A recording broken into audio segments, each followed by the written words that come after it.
The town of Berlin. Country charm at the center of Connecticut.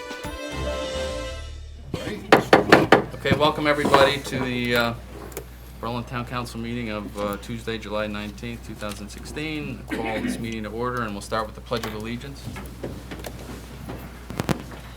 Pledge allegiance to the flag of the United States of America and to the republic for which it stands, one nation, under God, indivisible, with liberty and justice for all. Kate, roll call, please. Councilor Campanelli. Here. Councilor Evans. Here. Mayor Kaczynski. Here. Councilor Luddy. Here. Councilor Paynessa. Here. Councilor Rochette. Here. Councilor Rosso. Here. There you have a quorum. Oh, great, thank you. Okay, the next part of our agenda is always a fun one. Have a proclamation to read. I'll read it from here, and then we'll come up there and shake hands. Did you bring the plaque with you? Yeah, good. We have a young lady, Cara Bonasenia. I just want to read a little bit before I step up to the podium. She's the recent recipient of the Girl Scout Gold Award, and she's here this evening. So the town council, although we already gave her our proclamation, will present it tonight at the meeting. And if I could just read a few lines about her accomplishments, which are very impressive. Cara completed her Girl Scout Gold Award project while a junior at Berlin High School. When her Girl Scout troop disbanded at the end of 8th grade, she decided to combine with the Newington troop one of her friends belonged to.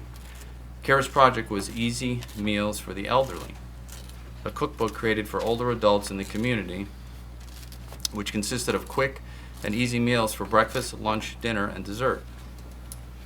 The idea for her project was centered on her aunt's father, who was left to provide all the meals for their family when his wife fell ill and he didn't know how to cook. I need that cookbook too.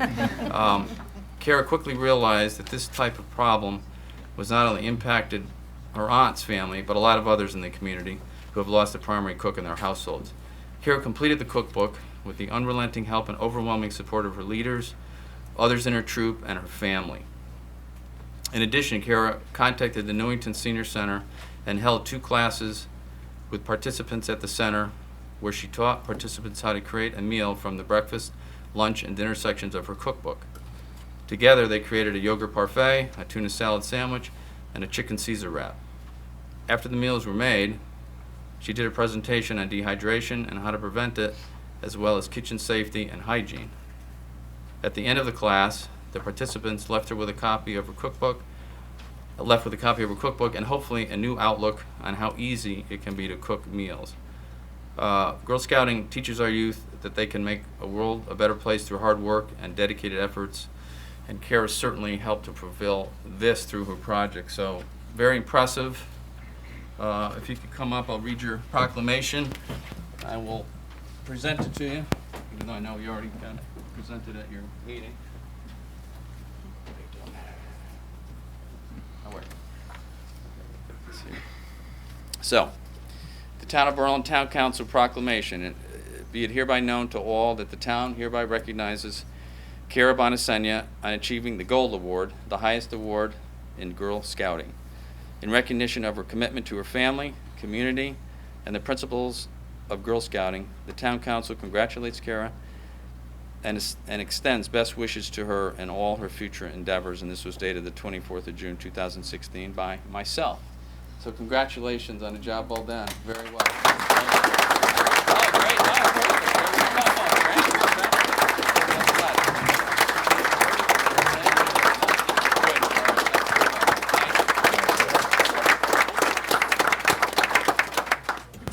now I could cook. Perfect. Maybe. I wouldn't count on it. Okay.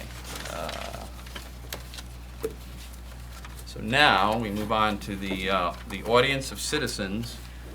Now, anyone, of course, is welcome to speak. We do have, as you probably know, 2 public hearings, so you can speak now, or you can, if you're here for one of the two public hearings, one being on the police station and the other one's on the tennis courts. So you will have a chance at each public hearing as we open them up to speak. But for now, on our agenda, we have the audience of citizens. So if anyone wants to come and speak about anything, those two issues Mayor, or I have anything somebody else. signed up. Oh, okay. No, the first one is for the public hearing. Okay. I don't, the second one I'm assuming might be Okay. general. Corey, was it Whiteside? Would you like, Corey Whiteside, would you like to? Yes. Can you, Public hearing for tennis. yeah, for tennis? Yeah. You can wait for the public hearing Yeah, I'll wait. if you'd like. Anyone else want to speak about anything else? Yes, sir. Yes, sir.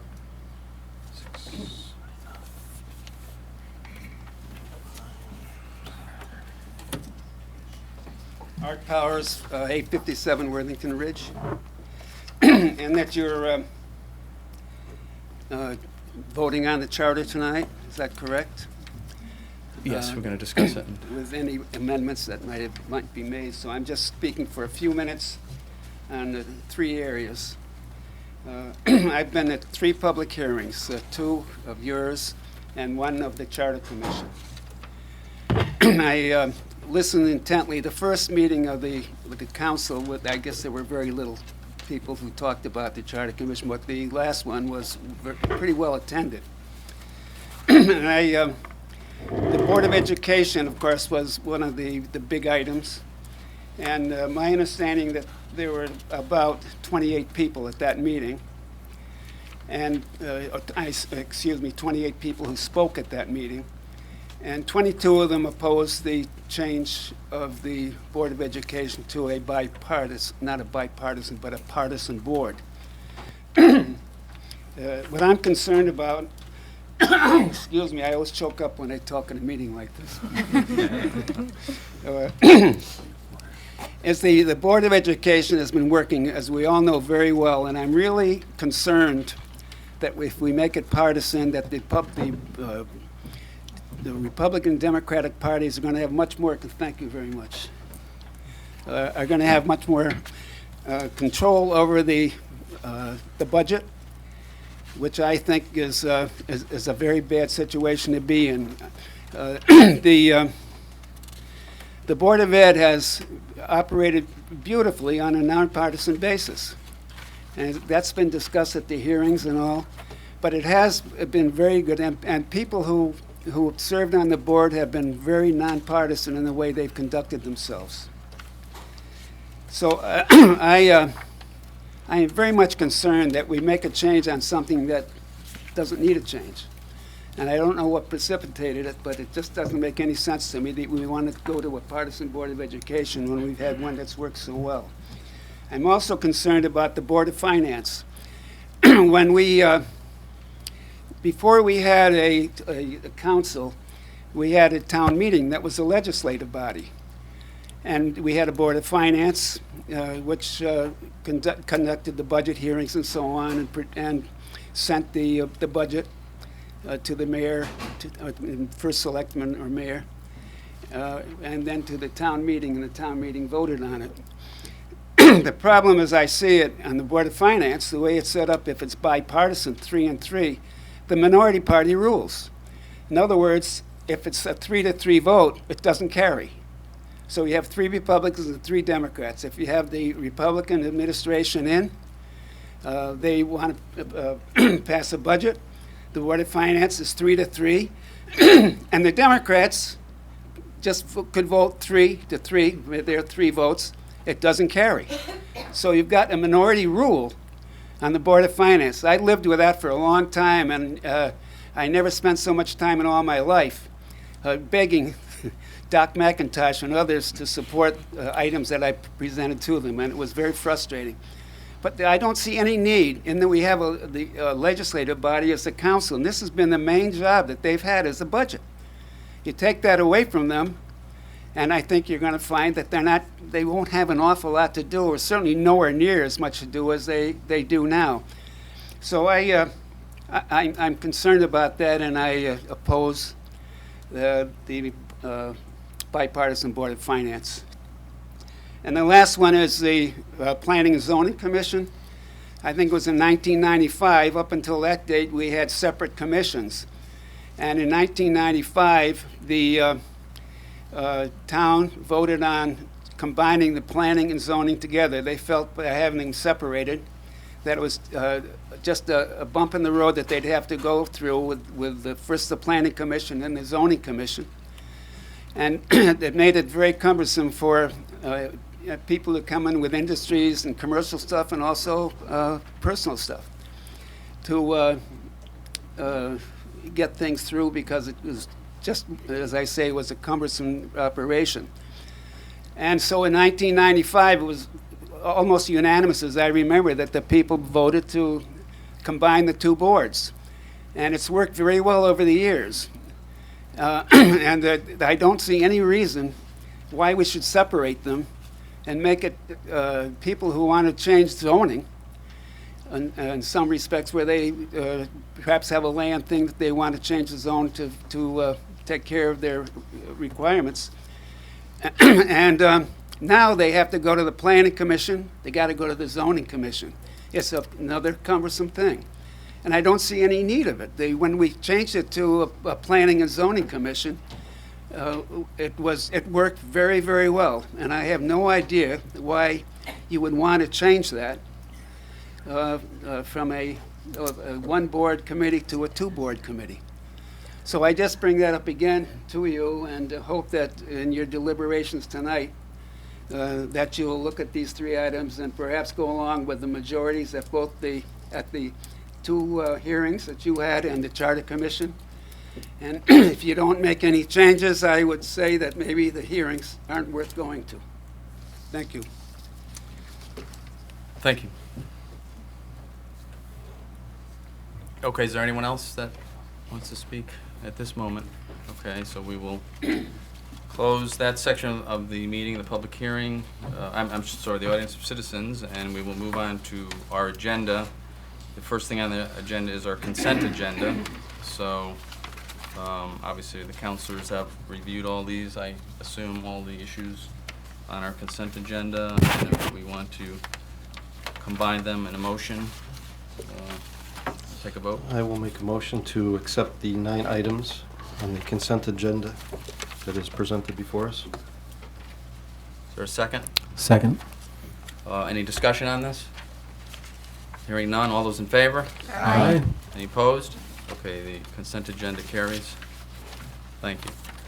All right, now we will move on to our public hearing. The first public hearing is, I will convene this public hearing held today, July 19th, 2016, for the $550,000 high school basketball and tennis courts appropriation and bond ordinance. The ordinance, which is the subject of this public hearing, is available to the public and may be obtained at this meeting from the town clerk.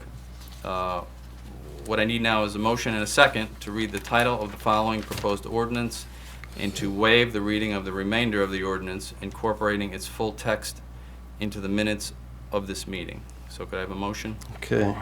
A motion to an ordinance appropriating $550,000 for improvements to the Berlin High School tennis and basketball courts, and authorizing the issue of $550,000 bonds of the town to meet said appropriation, and pending the issuance thereof, the making of temporary borings for such purpose. Okay, thank you. Is there a second? Second.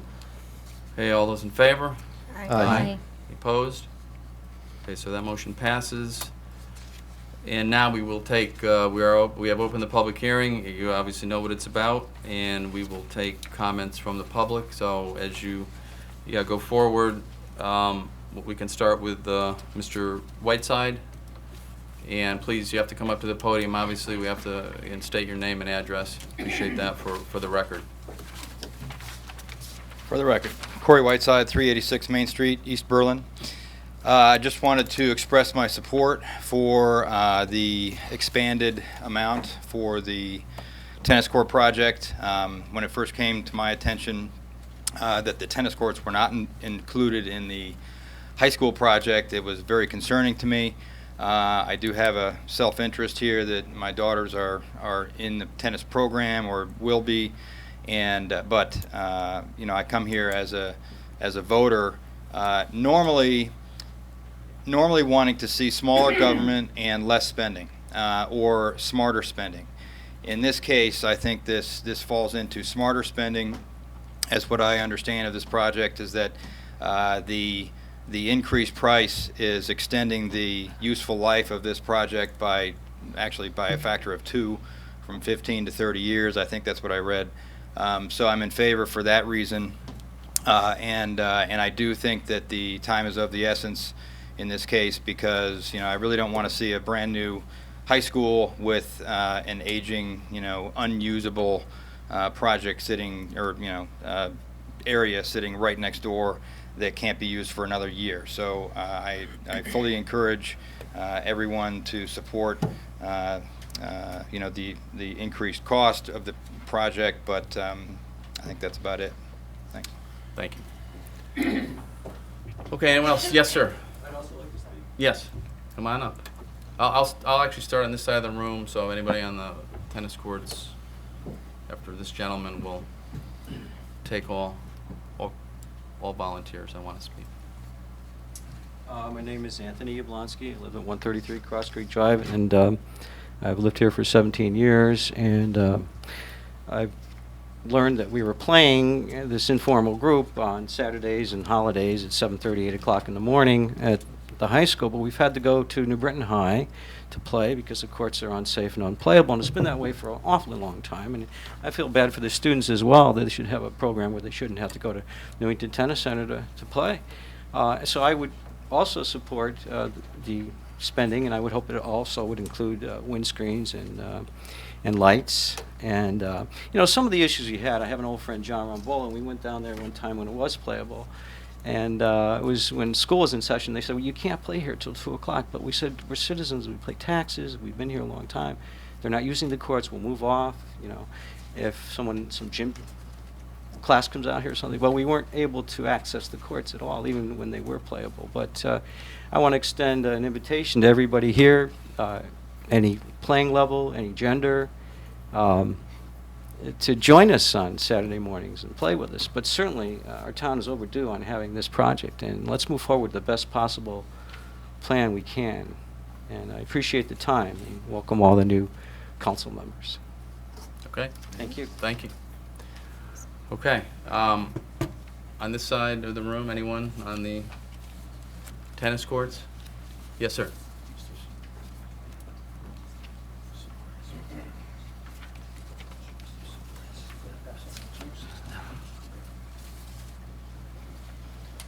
Scott Trevethan, 230 Circlewood Drive. I made a lot of my concerns public a couple of weeks ago.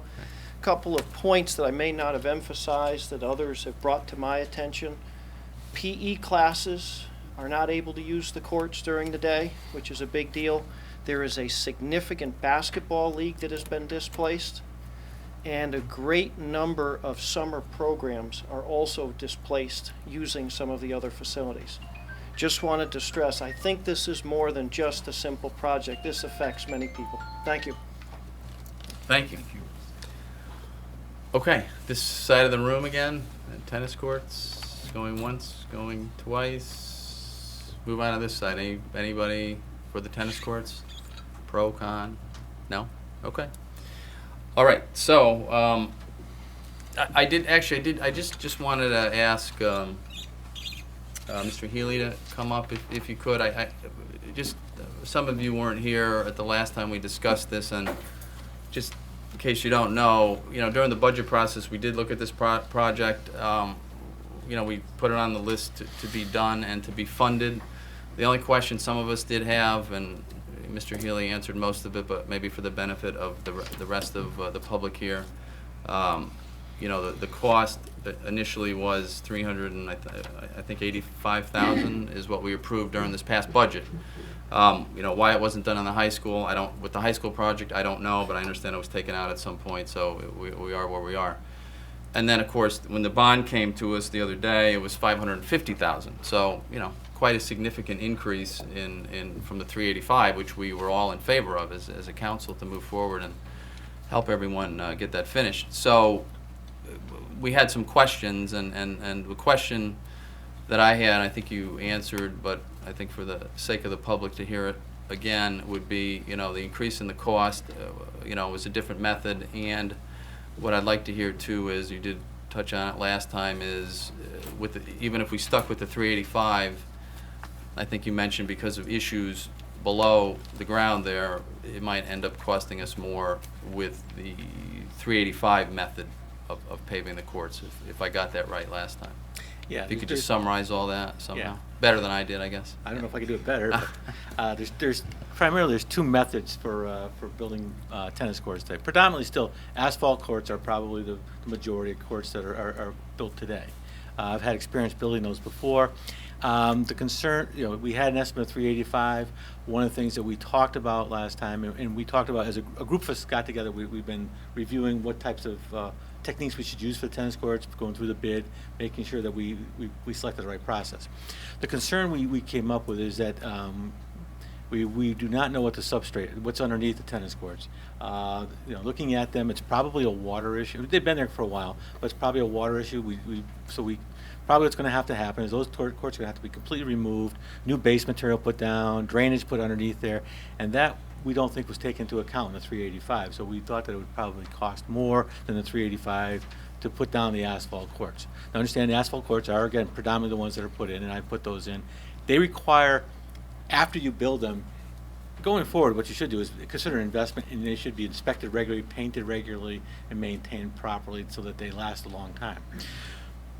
When the group got together, we started looking at, there are several towns in the state now who are going to post-tension concrete, where you pour a concrete slab and you have cables that go through it, and you basically pull the cables in tension, you compress the concrete, and it creates your surface. One of the advantages, if you go through the literature, there's pluses, there's pros and cons. If you go on the internet and read all the information, it's like anything. If you design it properly, you'll have good durability. If you don't design it properly, you're going to have failures in the corners and the posts and things like that.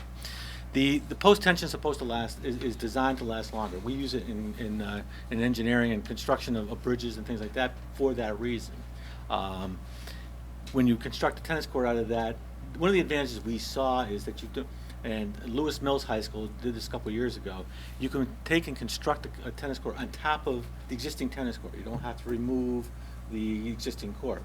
Both classic tennis and Hinding tennis, in their literature on their websites, cite that as an advantage of being able to construct. They're probably two of the larger contractors in the state for tennis courts. They both, on their website, say you can construct a post-tension concrete tennis court on top of an existing structure. Lewis Mills has done that. I've talked to their ground supervisor over there, Dave Fortin. He says it's been great so far. They've had no issues with it at all. So we thought that'd be an advantage. The life expectancy is much longer. I read several different, read the Concrete Institute information on it. They in their information say that it's the wave of the future, and that's where tennis courts are going. Of course, it's a little self-serving for them to say that, but reading the literature, it does indicate that they're seeing an increase in this technology. It's used quite a bit in areas where weather is a factor. The Northeast and also in the Rocky Mountains. Colorado, there was quite a bit of information on tennis courts being built in Colorado out of post-tension concrete. Good. Yeah, no, that's great. That's some great detail. Do anybody have any questions while Mr. Healy's up there? Charlie? I understand this product should last a lot longer. Is there a warranty from the installer? There is a warranty on that, Charlie. Even asphalt courts come with warranties and concrete courts, and it'll be part of the spec package of what we ask for, how long we get a warranty for. So with the concrete court, we'd ask for a longer warranty, I assume? Yes, we would. Okay. Any other questions? Dan? If you could comment on the surrounding areas around it and any elevation adjustments or grading that you may have to do that would be different, that would potentially add to the cost, or maybe that's included in the figures you've been giving us. Just as the asphalt one, you would have to address the drainage potentially underneath. This would seem, as you do a higher level on the court, you would need to address some of the ramping in to get onto the court. issues. Yeah, you will have to, it'll be part of the design function, whether or not you want to put landscaping all the way around and raise this, the level of the ground around the tennis courts. You'll have to create a ramp to make sure they're handicapped accessible. I was kidding with somebody today, we're gonna have to raise make sure the basketball hoops are the right height, we don't want to be 6 inches shorter, things like that. We're gonna have to make sure that's all part of it. As the bid packages that I've acquired from both Bristol, I've gotten bid packages from 3 different towns, East Lyme, Bristol, and Region 10. It's a design build is what we're asking for. We're asking the contractor to design build us, and those are the types of things we would lay out in the scope of work. What do we want? Yes. Rachel. We don't have a motion on this in tonight's agenda, and this is the last meeting before our August break, which means the soonest we would vote on this No, is... we're going to vote next week. We're We gonna have the do it 26th. next Yeah, week we in have our a special hearing. Yes. Okay, so good, but my question is, how long do you think construction would typically take, doing the design build, actually getting in there and doing it? Would it be done before winter, before, the ground freezes, to make sure that the kids can play in the spring? With the post-tension concrete, it's expected that we get that in this fall. Okay. Now, the issue there is, and any tennis company who would build this for you is going to tell you their concern will be the application of the surface, the paint that they put down on the surface. If you get to the point in the fall, and I've been involved with this before, you don't want to paint this once the weather starts to turn cooler. There are certain temperature parameters on applying the surface, and that's what becomes key. Is if you get into October and you have the weather does turn cooler, you can't apply the paint and have it adhere. I've seen situations where it's been pushed, and in February and March, all of a sudden the paint starts coming out. So you need that's going to be key. Okay, good. So if you couldn't paint it, you could paint it in the spring. In the spring, but now you have to wait. You have to make sure that. How long do you have to wait after you paint it? Oh, the painting after you paint it. I think it was pretty much it was a matter of just a curing time. It's not a long duration. The problem is that you have to have the right temperature of the surface. Otherwise, the paint doesn't adhere. Yeah. Okay. And it's not good looking then. Okay. Well, for $550,000, I hope it's good looking, as well as functional. Okay. Anyone else? Yeah, I just want yes? to say that, maybe it's a godsend that it wasn't included in the high school project. When things get pulled out, and then there's a lot of pressure on the building committee to put things back in, you don't know if you're going to get reimbursed for it. And they could have tried to squeeze this in and not get fully reimbursed, and we would have got a project for less money that wouldn't have lasted as long. So at least we got a chance to debate it and had an opportunity to look at other options. So, my comment here is on playing fields over the last couple of years is these are the gateways to our community for guests. So we ought to fix these kind of things. Okay. Thanks. Any other? Yes, Peter. Yeah, just in a couple of months, we're going to have a state-of-the-art facility over there, and without basketball courts and tennis courts, it'd be ludicrous not to update them. Okay. Yes. Just one final thought. This is $500,000, it's a lot of money, and I know in the past we've not been so very careful about maintaining some of the things that we have, so I would hope that we're very careful about maintaining these services and that we continue to do the safety checks as mentioned, and that we, continue to reapply the paint and things as needed. Oh, sorry. Your mic maybe it's not. Is it on? I don't know. Can you hear me now? Yeah. Better? Okay. So what I was saying is I would hope that if we're going to spend $500,000 on these courts, that we would maintain them, so that we should follow the safety plan set forth. We should continue to paint as needed and do all of those things, because we don't want to be penny wise and pound foolish here. So. Okay. Thank you. Okay. So here no more comments from the public. We will go. Huh? We have one more. One more? Oh yes. Yes. I'm sorry. Got to come up. Sorry about that. Nancy Canor, 56 O'Connell Drive. Question, who will maintain them? Because we look at Sage over there and the football field isn't well maintained, so I am concerned. I'm all for this project. My son plays tennis. I think it's a great thing for our town. in order to attract families, we need these amenities. So who will be in charge of maintaining this properly? I believe the Public Works Department, right? The grounds, but not the school, the town. The town grounds department is who maintains the tennis courts. Okay. So the town will be responsible, and after we spend that kind of money, I'm sure Mr. Healy will make sure that they're over there, taking care of them. Okay. Anyone else? One last time. All right. So seeing no hands, we will go ahead and close the public hearing, and we will call the public hearing closed on this bond ordinance. So what will happen now is we wait. We typically don't vote on the night that we have the public hearing, so we do have a special. We have no meetings in August. We would normally wait 2 weeks for our next council meeting, but we will vote on it next week. We have a special meeting for some strategic budget planning, and we will incorporate the vote on the tennis courts, and as well as the next public hearing, the vote on the police station will be next, 26th, I believe. So that'll be our next hearing on this. So, okay, that takes care of that agenda item. We will now move on to the second public hearing, which is the construction of the police station. So I hereby convene the public hearing on July 19, 2016 for the $16 million, $614,000 new police station appropriation and bond ordinance. The ordinance, which is the subject of this public hearing, is available to the public and may be obtained at this meeting from the town clerk.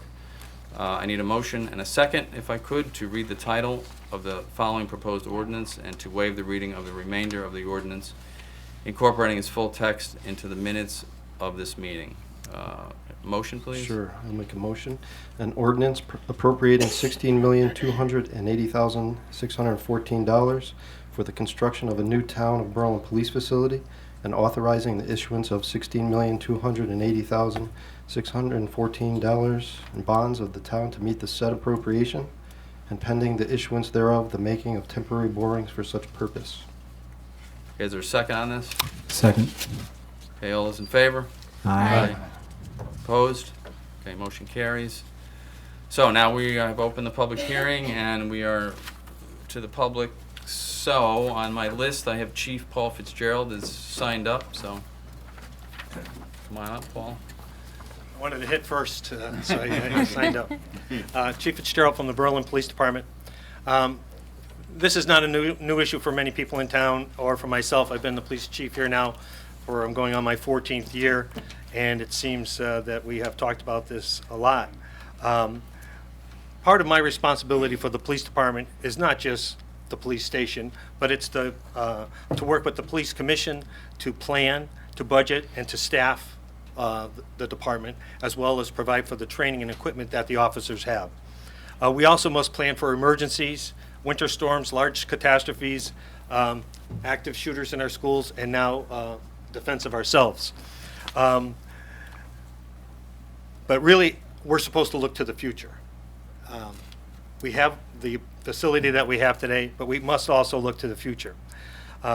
Previous chiefs, going back all the way to 1995, have been bringing this subject to the town council. I have numerous documents, numerous articles that document the need for the police station. The police station also is unlike any other structure within the town in that it is used 24 hours a day. And when things are at their worst out there, the department has to be at its best, and that means the facility as well. The department has become cramped, outmoded, and unsafe in the 40 years that it's been in existence. Back then, we had 18 full-time officers. Now we have 42. Law enforcement has changed during that time period as well. Your police department is accredited internationally through a CALIA. It's a national accrediting agency. And the past two cycles of their accreditation, they have criticized the condition of the police department. The state's attorney's office in New Britain has criticized the police department for not having adequate audio recording facilities for when we interview persons. The police department is not for the officers, it's for the community. When you are a victim of a crime, or when you want to talk about a sensitive subject that may be pertaining to your family, your children, your neighbors, you don't want to sit in our lobby and discuss that and be under view of anyone else who may be coming into the station. You would like to come into a private setting, probably a room, you know, where we could close the door and talk to you in confidence. We don't have that capacity right now. We ad hoc use a conference room, but many times that is being used for other purposes. When you come in as a teacher, as a pistol permit applicant, you want to get fingerprinted. Right now, we have to take you back to where, and photograph, we have to take you back where we process prisoners in order to fingerprint you and to photograph you. A new facility would also give us space to do our community policing programs, to host events, to have guests come in there, and also open it up to other community groups who may need to use a facility. I don't know if our Girl Scout is still here tonight. I want to thank the Girl Scouts. They brought cookies to the police department yesterday. You'll see that on our Facebook page. But those are the types of groups that we would like to open it up to. A new facility would also provide access to anyone who is handicapped. Right now, if a handicapped person comes into the police station, first they have to get in. And second, if they need to use any of the lavatory facilities, we don't have any there. We would have to actually take them out of the PD, bring them back up to the second floor, take care of it, and, you know, which would be a total embarrassment to anyone with such a need. Many of the issues that we deal with are young children, juveniles, troubled families, dysfunctional families. Again, you need to separate them from the adult population that we're dealing with. You need to separate them from the view of the public in the lobby, and a new police station would address that. I learned recently that a letter was authored to the council by some bargaining members of the police department, saying that the police department may not be needed at this time. I believe that is a tactic due to their stalemate in the bargaining for a labor contract. I believe it's self-serving, and I do believe it is not the entire union that has sent that letter. I spoke to someone today, and they said, well, with less money spent on a facility, we would have more money for benefits.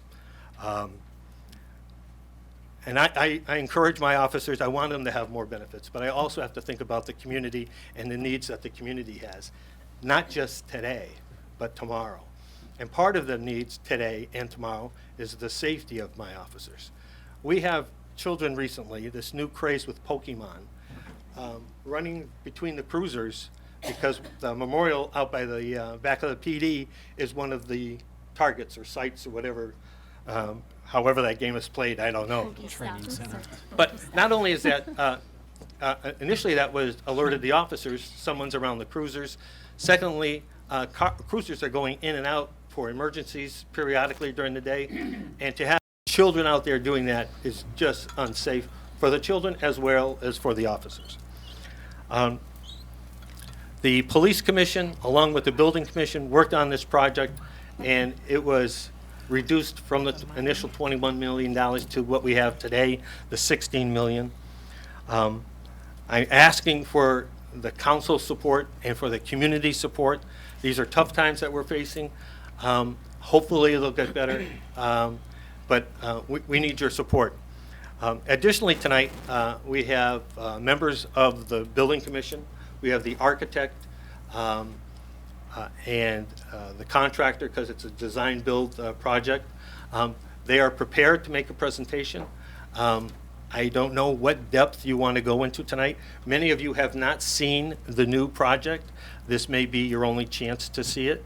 But at least, you know, we need your guidance as to what you need from us tonight. So we're here, we're ready, whatever we could do to do that. Okay, thanks, Chief. Right? Yeah, on that note, I would like to see it. I don't think the council really has seen it yet. I know some of the former council members have seen, from other, other years have seen some of the past projects, but I don't think we ever have really seen detailed, and I don't mean to make it a 2-hour presentation or anything, but if we could hit the high points and, just so we get the look of the. Well, we have a display board, and like I said, the building commission's representative is here, as well as the architect. So you can make it as brief as you decide. Yeah, so that's great, and obviously for the members of the public to see it too, would be good information for them, everybody here. So, whoever wants to start, be my guest. Let you figure out what the best way is to present it, and if it gets too long, we'll stop you. Okay. My name's Tom Reed. I'm 1062 Worthington Ridge, and I'm the current chairman of the Public Building Commission.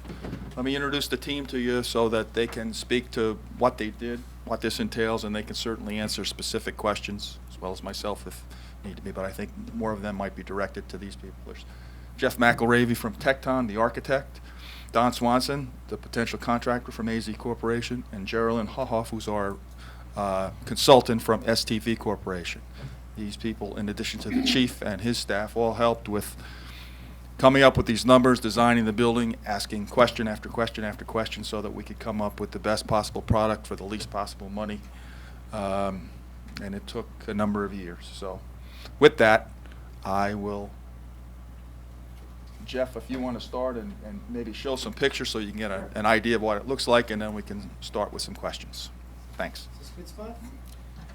Sure, yeah, just a little bit, but I want the audience to see it too, but we'd like to see it as well. Yeah, that hopefully most people can see that in the audience as well as the council.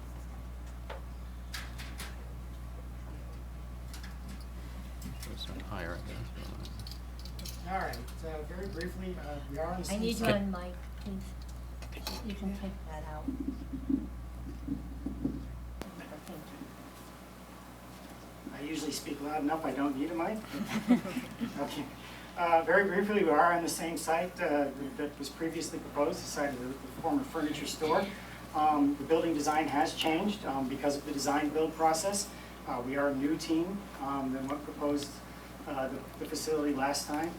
The design build process is one where the designer and the builder are teamed up, and we work together on the design proposal to come up with a design that satisfies the programmatic requirements, but also we are competing on cost, so we're very cost conscious in that process. And one of the things that we first took a look at is making sure that we maximize the efficiency of the overall floor plan. We wanted to stack the building to the greatest extent possible, so we got the biggest bang for our dollar out of the foundations that we were putting in and the roof that we were putting in. So we do have predominantly a 2-story building with a used basement. We have program elements in that basement, and we have a main roof that covers that 2-story area. So we're maximizing the utilization of that roof by covering 3 floors of used space under it, and the same thing with the foundations. We did want to make sure that we presented a very clear and identifiable entrance to the public. As the chief said, the building is about the community, and as a 15-year member of the International Association of Chiefs of Police Community Policing Committee, making sure that we're responding to the community needs is a very important consideration in the design work that I do forward. So we want to make sure that we're responding to the community in terms of the architecture, but also making sure that we're responding in the community in making service from the police department easy for you to get. We want to get you a clear identifiable entrance, and we want to get the services that you need right up in front in that public lobby.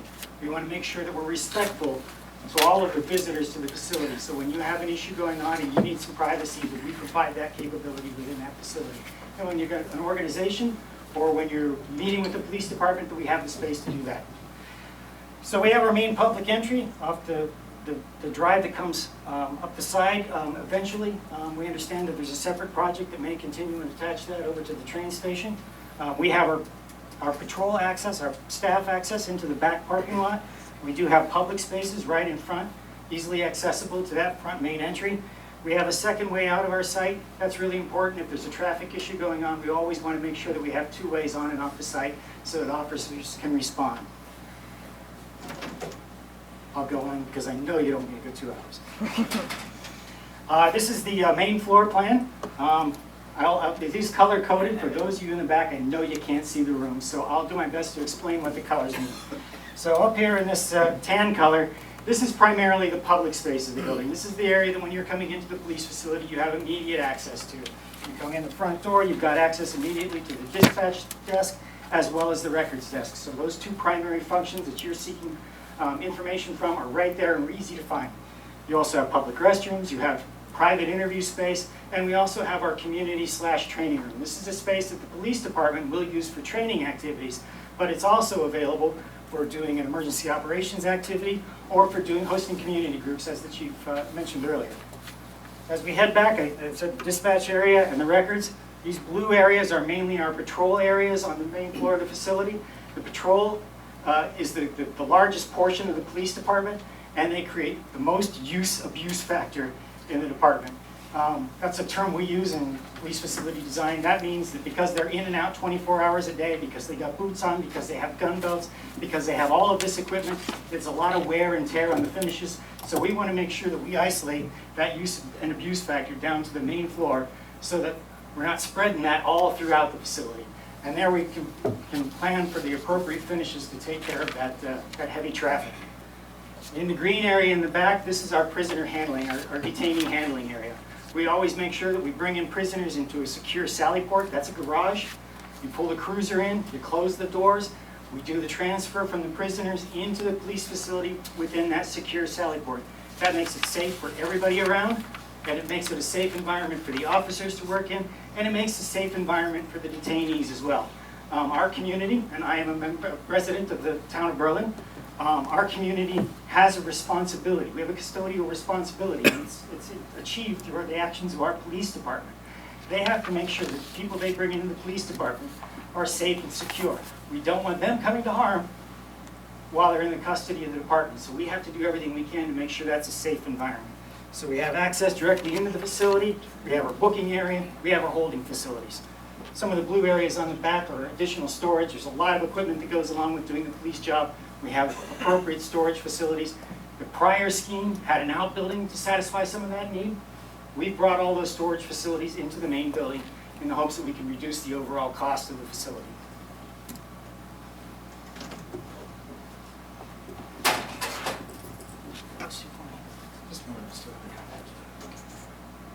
The ledge only supports two. Down in the lower level, this is where our police locker rooms are. These are the locker rooms. We have a small fitness facility. We also have our evidence storage facilities. That's really important. When you bring evidentiary material into a police department, you want to make sure that it is safe and secure. The more hands that get involved, or the more people that come in contact with the evidentiary material, the more tainted it is. So we want to make sure we have an easy access to that evidentiary storage area, and that we have the ability to properly secure it so that evidence stands up in court later on. We do have our training range down in the lower level. It's a good place for it. And we're able to easily contain everything and manage the noise issues so that we can make sure that we're meeting the qualification and the training needs for the use of firearms. And then if we go upstairs, whoops, I turned it upside down. Make an effort not to do that when I build it.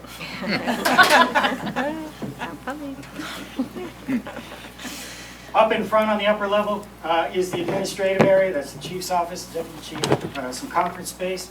Heading back towards the back, that is our investigative bureau and our youth services, and then also some support services. So we've got more of our administrative functions and our investigative functions up on the upper level.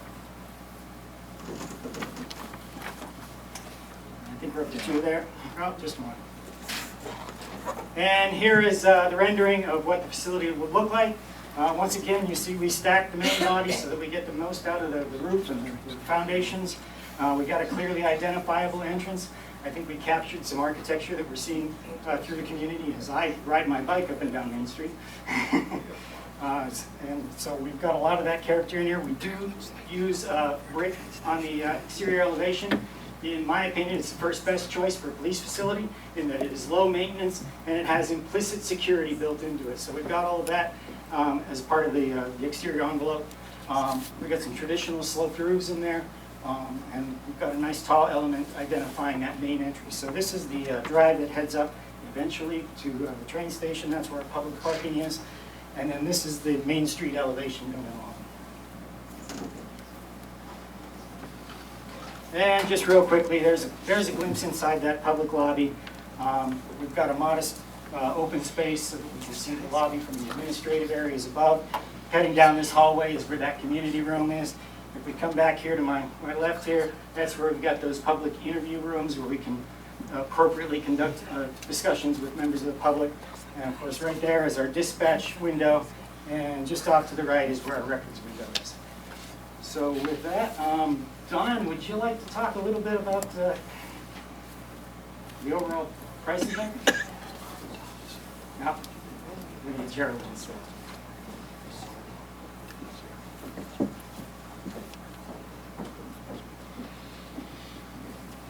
As Tom said, my name is Geraldine Haroff. I work for STV Corporation. We are the town's project manager for the project, so we represent the town, the building commission, and all the citizens on the project team to make sure that you get the project that best suits your needs and fits your budget.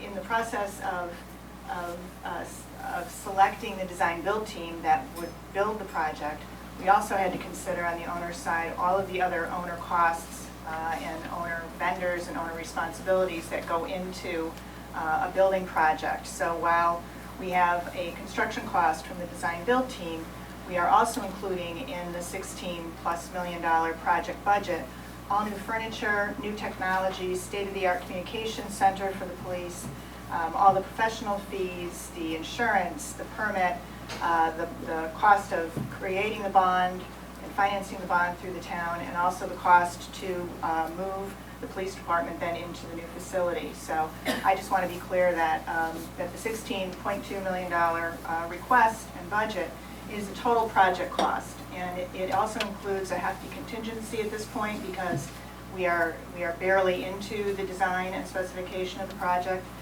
We want to be sure that all of your requirements are captured going forward, so we're not coming back for more money in the future for this project. But we also do like to emphasize that as the project progresses and the costs become more firm, if in fact the total project budget, total project cost does not come to $16.2 million, we return the money or we don't bond it, depending on how the town handles that. So, thank you. Any questions about the total project or again about the design? Question? Yeah, as long as you're talking about the finance part of it, as a budget chair, I just had a question on, and I had asked Mr. Reed this previously, and you may have provided it, but I haven't seen it. And I know there isn't a one-to-one comparison to the previous 21 million, but I was looking to understand what elements we did going from 21 to 16, and I was under the assumption that the 21 million covered all the costs that were presented here about the 16 million. So I was aware of a building that was planned that is no longer part of that plans, and I'm not sure what else has driven that cost from 21 to 16.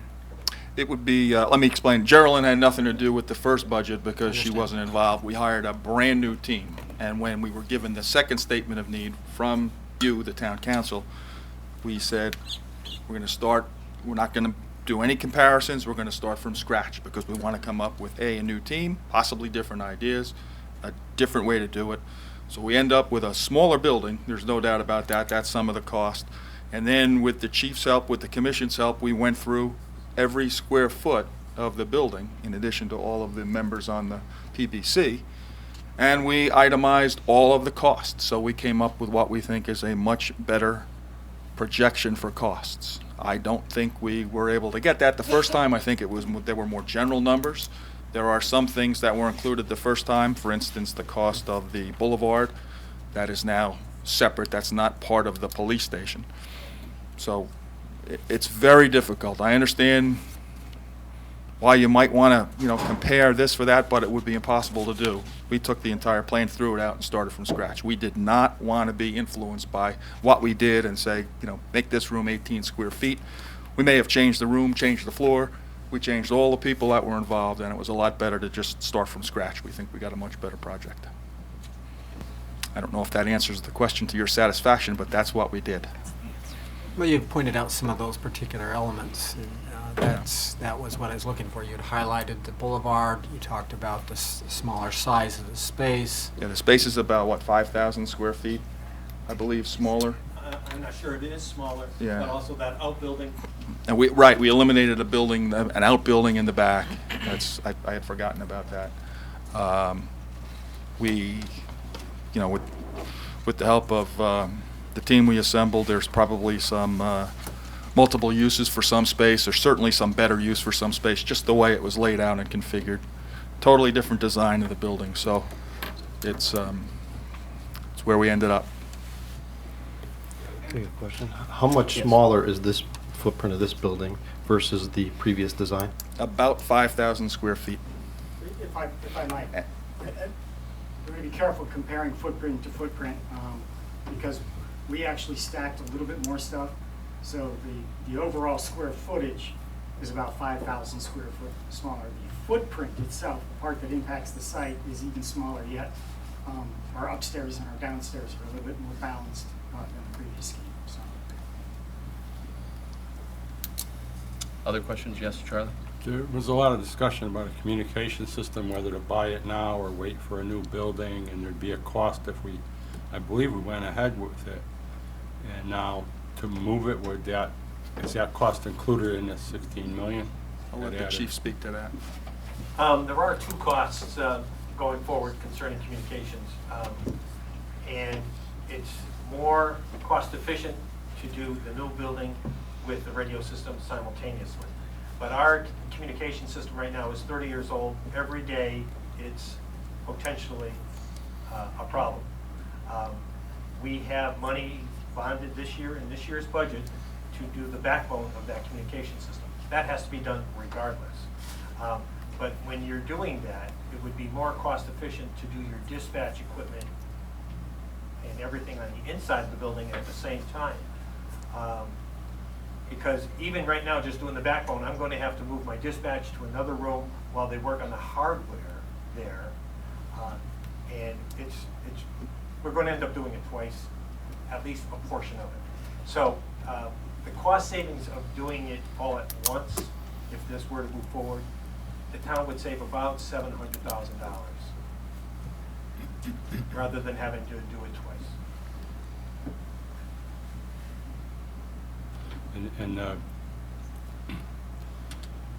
the radio equipment for the new building is already budgeted then. We wouldn't have to, that's not included in the 16 million. Only the backbone system is budgeted right now for our current system. But I'm saying that's beyond this building project. Which is beyond this building project. That's another thing Mr. Evans could consider as far as being removed from that. What I'm saying is that the labor and the dysfunction of the communication system would be more efficient to be done once rather than twice. And if I could just ask, somebody mentioned the contingency about how much is built into this project. Is there a percentage?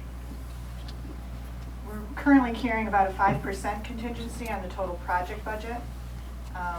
That might sound low, except that we realize some contingency savings by utilizing a design-build team, so we avoid some of the coordination cost increases that sometimes happen on a project.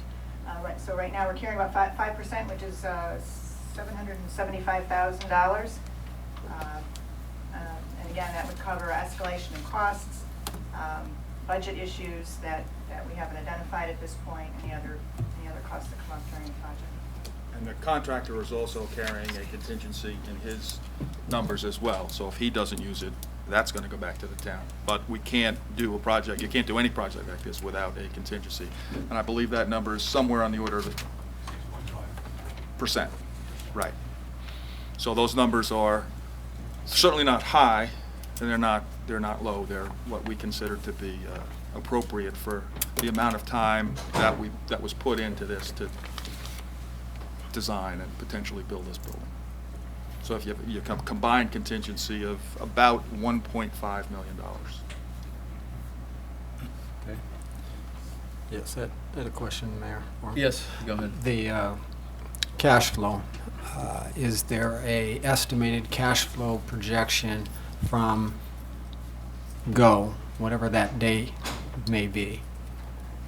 Is there anything that was done in developing that? There is not. There's not. It is something that we can provide. It just hasn't been in the scope yet.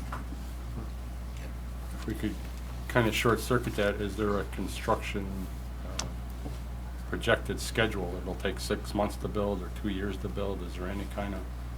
There is. We're looking at another 5 months of pre-construction. 5 months of design time before construction starts. Design, bidding, buyout, and then. So we would want to start construction in early spring. And if that happened, about when would we expect to be finished? Approximately, I think we have right now about 13 months. I'm sorry, I need you on mic. So the budget would spread out over 2 years, basically, would be the cash flow. Does that help with your question, Dave? It'd be more like 18 months. 18 months. Yeah. 5 months till we get started, and then 13 months to build the building. Say it again. Please. Thank you. So the construction schedule, we're looking at a design. If it moves forward and it goes to referendum in November, we would be doing design through November after approved, go to contract, go through design services. Would give us enough to start construction in March, and we would be turning it over in 18. We'd start in 2017 March, and we would be turning it over approximately April of 18. Thank you. Okay, any other council members? Yeah, we'll do that too. Public now has, well, the team is up here. Any questions from members of the public? Okay. Yes, so seeing, oh, yes. I just want to know, are we going to, as Yeah, you gotta come up, I'm sorry.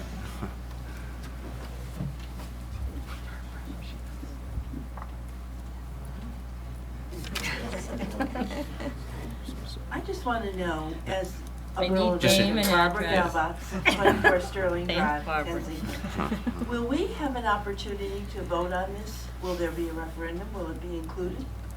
Well, that all depends upon what the council does next week. We can vote to approve it, we could vote to not approve it, or we could vote to send it. No, we can't vote to send it. If we vote it down, or they could, people can take out a petition and have a referendum, depending upon what we do. I guess both, right?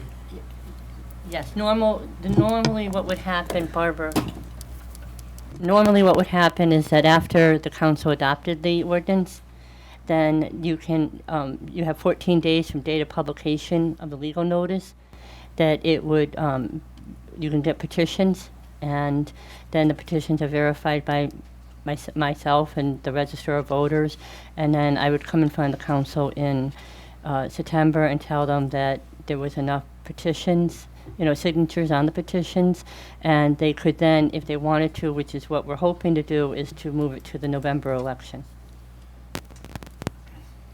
Well, it's my opinion that while I believe our police department should have all that they need to operate, and then some, I just don't think the location is appropriate. So that's only my opinion, and I don't know how many people knew there was even going to be a hearing here tonight other than the legal notice. So I think that should be more public. Okay? Okay. Thank you. Thanks. Okay, anyone else? Yes, sir.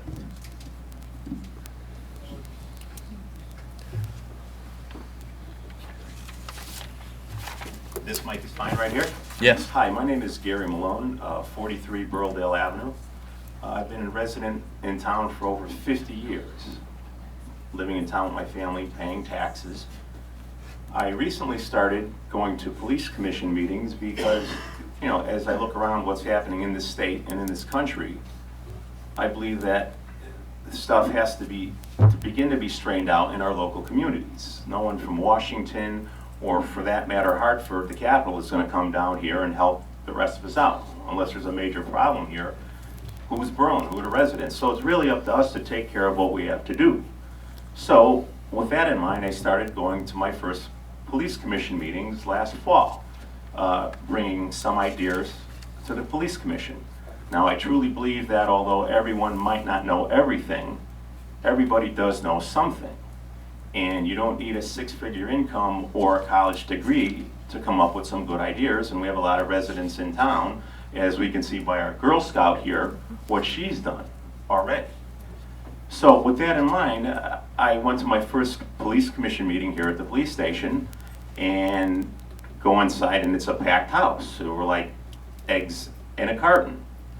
Well, I come to find out that the room is packed with people that are supposed to be there to conduct the meetings. And I believe there was only one or two of us in there. And we were practically stepping over each other. It was a small room. It's my first time there. And I've attended subsequently several other meetings at the commission. And one of the times I had to go actually myself to the break room to get a couple more chairs for people that were attending. We had stacks of chairs in there. We had to go to the break room to bring chairs in. Now, the police department, it's basically our local, Homeland Security or, safety building. And as for paying taxes for all this time, I really find it unacceptable to come forth with ideas, to come and express our ideas to the police department on how to make the town safer, and to be having to drag chairs out into the building, into the other room to conduct these meetings. It's just unacceptable, and I personally see that it's outrageous. After paying taxes for my family and myself over 50 years, that this is what our police department's come to. Now, I'm sure that if I was looking to design a building for 42 officers on a 24-hour basis, and I were to take a sketch of what we have now as the existing police department and bring it for a second opinion to the architects and say, what do you think about this? I'm sure I'd probably be laughed right out, saying that here's what we need. We have a facility for 42 officers. Obviously, things are not safer than they were years ago. Everything is getting unsafe. And, some people suggest that we could redo the existing building. I don't think that's possible at all. To myself, like I say, I'm not an engineer, but I'm sure I could go for second and third and fourth opinions with the design of the building that they're in right now and say, what do you think? Is this going to fly for what I need? I'll probably be laughed right out of the building as this doesn't make any sense. So we do need to move forward. We do need a new facility. There are a lot of towns around us that have new buildings and facilities. Weathersfield Police Department, if you walk in there, their foyer is this big. When you walk into our place and it's like a takeout food. I mean, literally, it's like you walk into the downstairs like takeout, honestly. And, this doesn't have to be like this, and it can't, because we're holding the security of all of us, placing it in jeopardy. Our equipment is aging. It doesn't make any sense to try to even rebuild something like this. We need a new facility. And, last time we had a referendum, it was, I believe, 3,000 to 1,000. I believe roughly the vote for no. Now, I came to a meeting where there were this many people. The chief had 3 come-see meetings here. We had 3 referendum meetings here. The chief offered 3 tours of the police station to the general public. Now, out of 3,000 no votes, you'd be lucky if, I believe there's only, maybe 10 people did the tour altogether? So you have, 10 people out of 3,000 voting no that haven't even come here. Some people may not know where the police station is, and for sure they've probably never been inside before. And to have that many people voting on something this critical, voting no, when they haven't shown up, that's unacceptable also. One of the last meetings that I attended here, there were this many people in here roughly, and when they asked, are there any last questions, I said I had one. And they said, go ahead. And I said, how many people in this room went on the tour? And everybody was looking at me like what? And I said, the chief had 3 tours set up for the police department to see the actual conditions down there. Everybody in this room, nobody raised their hand because no one went on the tour. Now these days, you hunt for a new cell phone, you hunt for a new college for your sons or your daughters, you hunt for a new car, you do extensive work. To vote down something on public safety without even touring the place, just to vote it down, no money for the police department, that is also not acceptable. So I think that everybody here involved with this should really give it a second thought, because we're not talking tennis courts and basketball, we're talking about public safety. The Berlin Police Department is our own public safety facility. This is what we have. And if we're going to address the problems that are really popping up across this country, if we start to try to iron these problems out in our communities, one by one, we can achieve some sense of sanity. Because President Obama or anybody in Washington isn't going to come down here, Governor Malloy isn't coming down here, there's nobody, it's all up to us. And that's how we're going to fix this stuff. So I'm in favor for a new budget, a new police department, but I just can't believe that people can vote on something like this and vote it down without even taking the tour. The chief had many times to do this, nobody seemed interested. How do you vote down something so important without even coming to see the place? And that's all I have to say. So thank you very much for your ear. Thank you.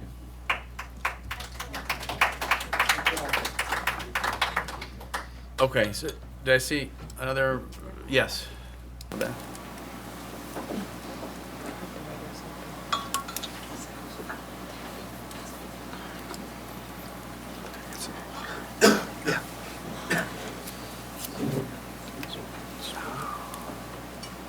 Hi, Cynthia Fox, 52 Chatham Road. I wasn't planning on speaking, so I apologize, but I'm kind of curious about, you talked about the future, and I didn't hear anything in the, when you were discussing the programming. What are the future needs that we're meeting? And can you discuss them? I'm not even sure if you can. In our space needs scope, a part of that was how many officers I have today and the shortage of space I have. So what are my needs today? But also built into that space needs request was the projection of officers in the future.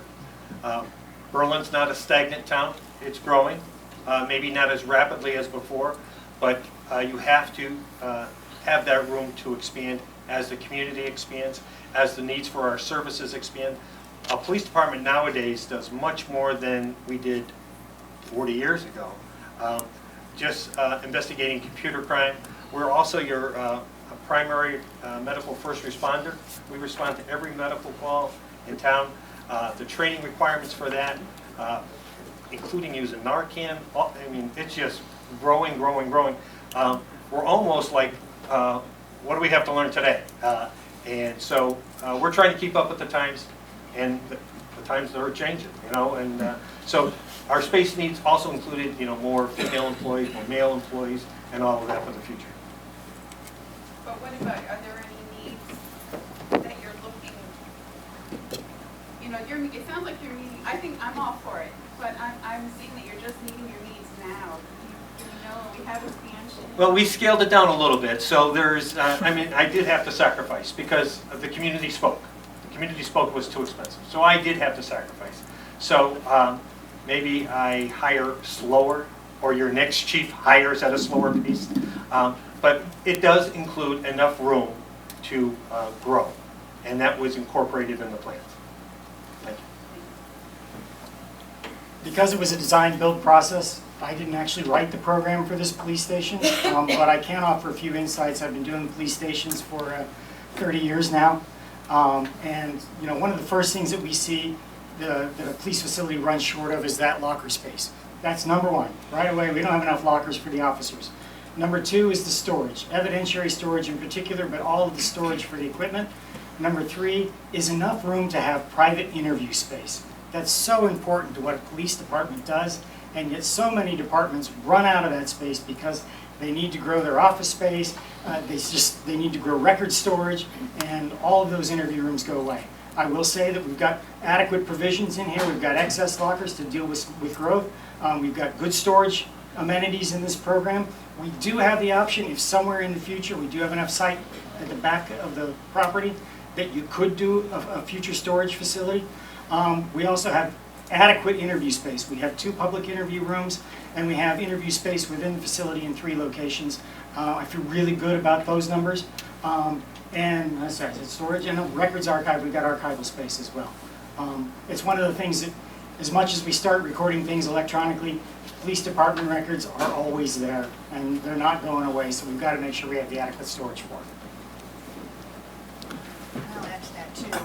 Although we haven't developed the specifications for it yet, part of the design process going forward will be to define a state-of-the-art audiovisual technology emergency communication system. Those numbers are built into the budget based on today's sort of quotes on today's equipment, but escalated for improvements in technology that we see coming down the road, and so that will be part of the next 23 months worth of project. Okay, thank you. Anyone else? Any other comments from the public? Yes, sir. You may come up. Give me a second, Mayor.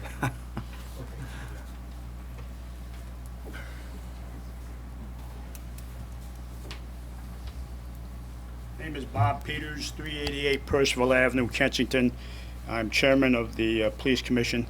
First of all, I want to thank the commission members who have been very faithful on attending hundreds of meetings dealing with the police department. Some of them were not with us when we started 10, 12 years ago. The chief was.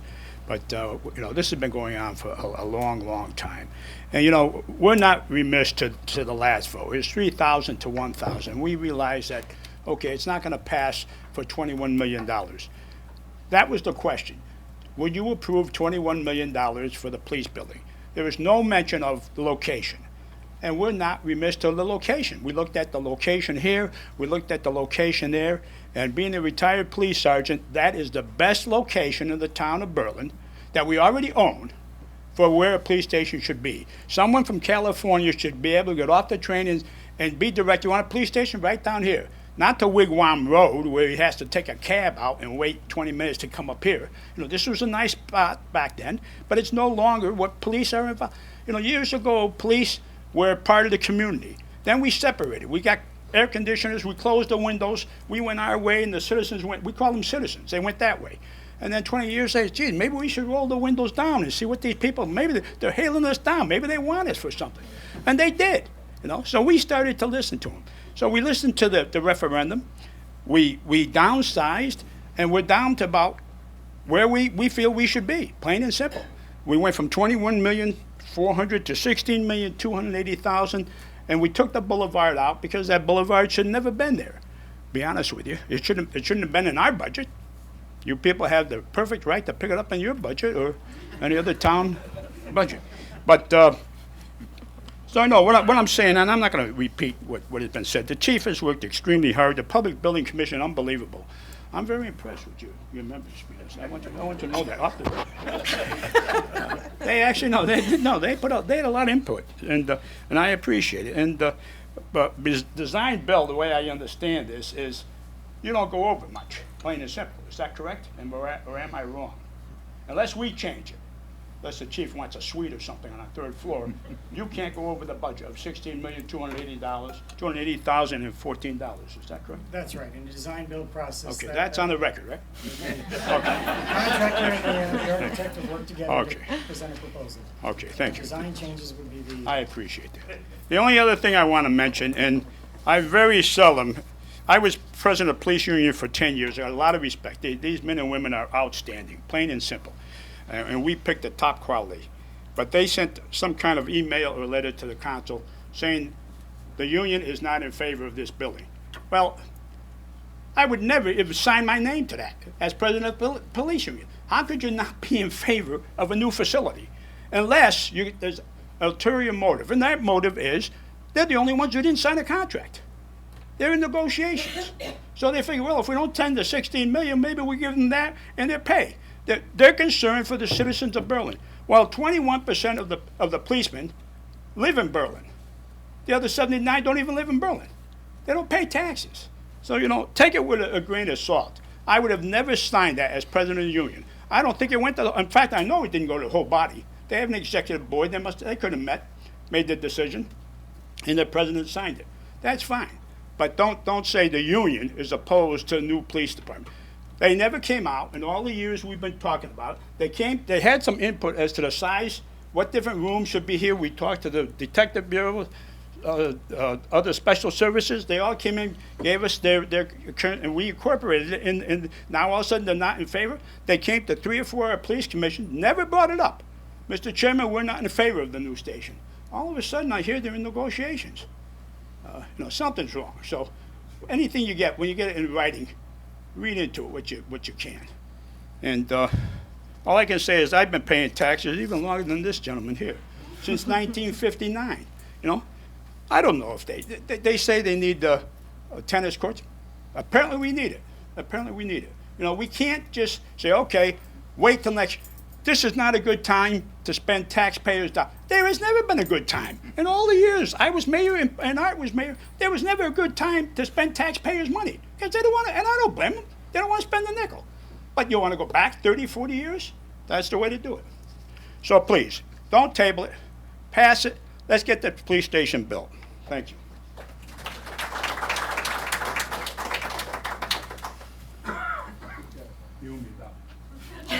Okay, yeah.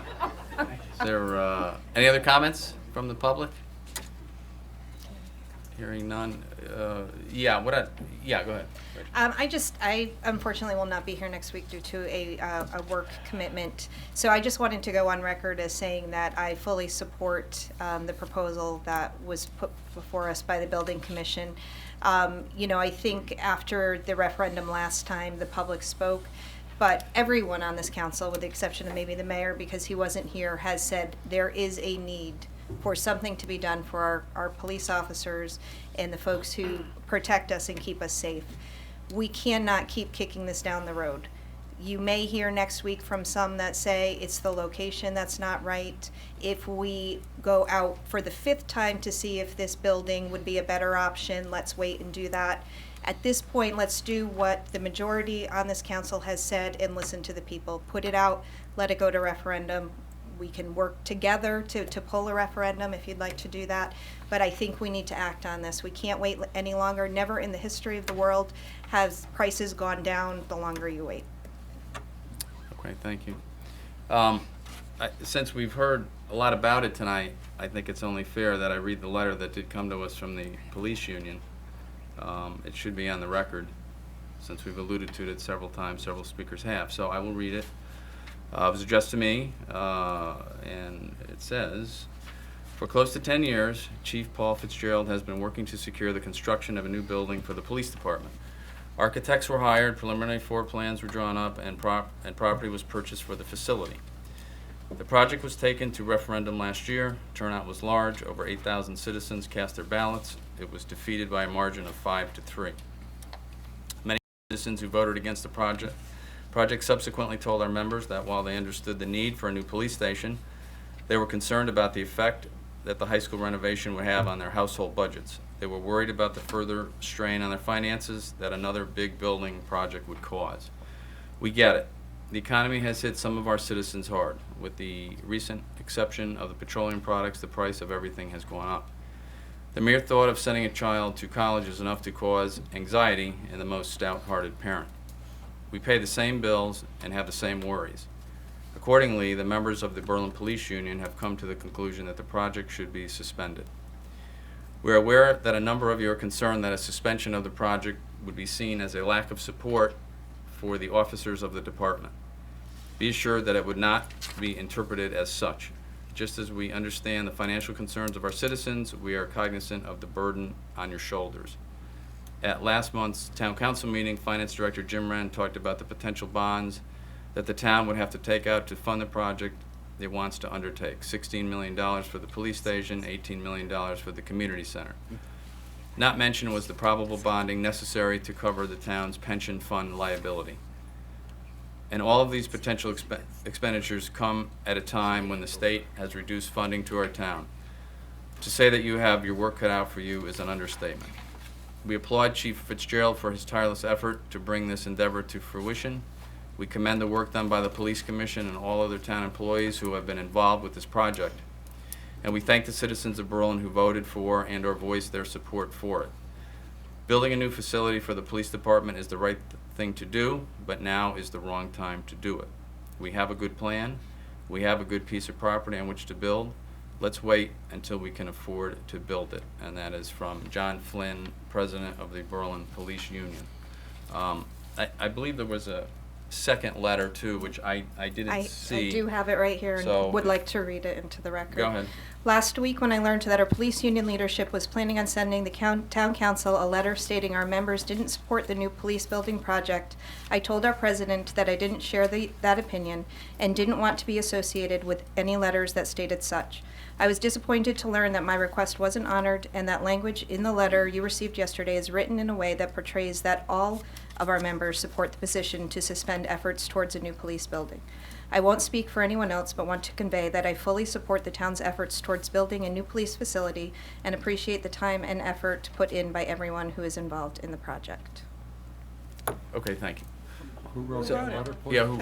Lieutenant Chris Susie. Susie. Thank you. Susie. Okay, thank you. Okay, public hearing, going once, going twice, yes, sir? May I speak as a taxpayer?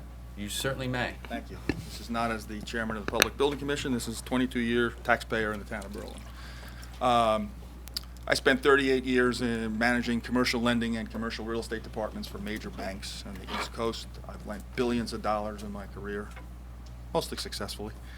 The members of the Public Building Commission have a combined, I'd say, 175 years' experience in the construction and finance business between all of the members.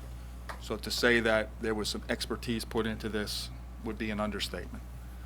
But just a cautionary word, the biggest expense for a project like this is the cost of the money. I don't know, it's not the cost of the cement, it's not the cost of the steel. And I know people say, well, you know, if we wait, it'll be cheaper later, or something will happen, something will come along. In my experience, 38 years, that has never happened. So this might be a time where if you're going to issue a bond, I think the chances are much greater that if we wait to issue a bond, that the cost of that money will go up considerably versus doing it now when the cost is historically at one of the lowest levels we've ever seen. Certainly in my lifetime, and I'm 64. That's all I've got to say. Thank you. Okay, one last time, hearing, yes. Yes, unfortunately, I'm sorry. I'm sorry I didn't address for the occasion. See, you should have planned ahead a little bit, right? You don't have to walk as far. Hi, Cynthia Fox, 52 Chatham Road.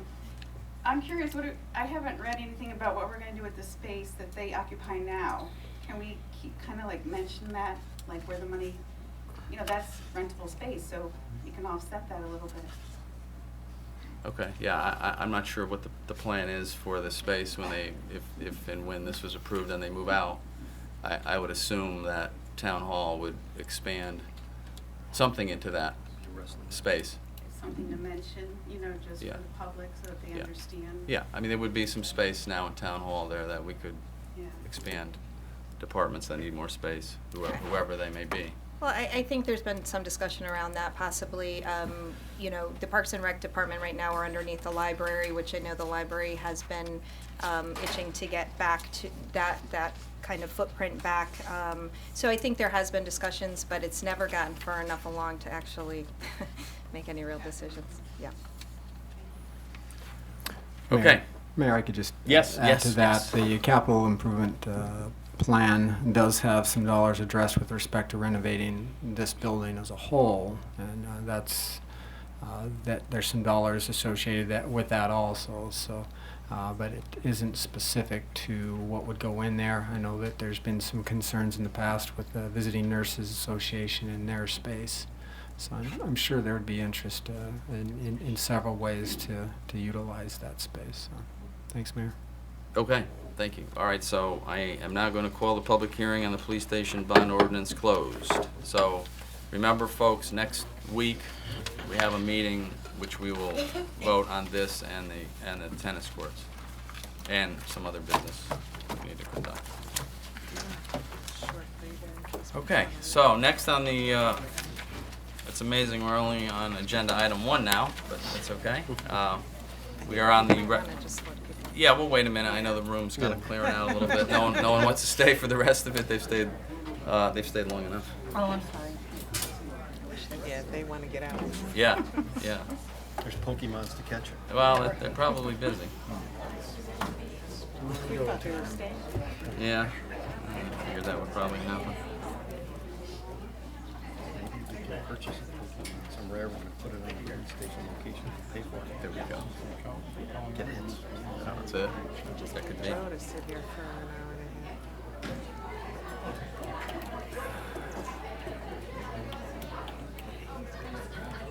It's gonna be colder in here. Mm.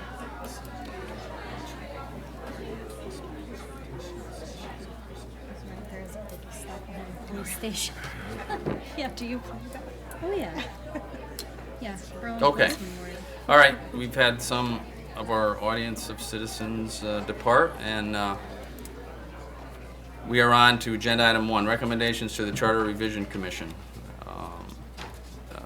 Basically tonight, what we can do here as a council is discuss and take possible action concerning the proposed amendments to the Charter Revision Commission. We can pass some things, we can pass it back to the Charter Review Commission for further review and some further guidance.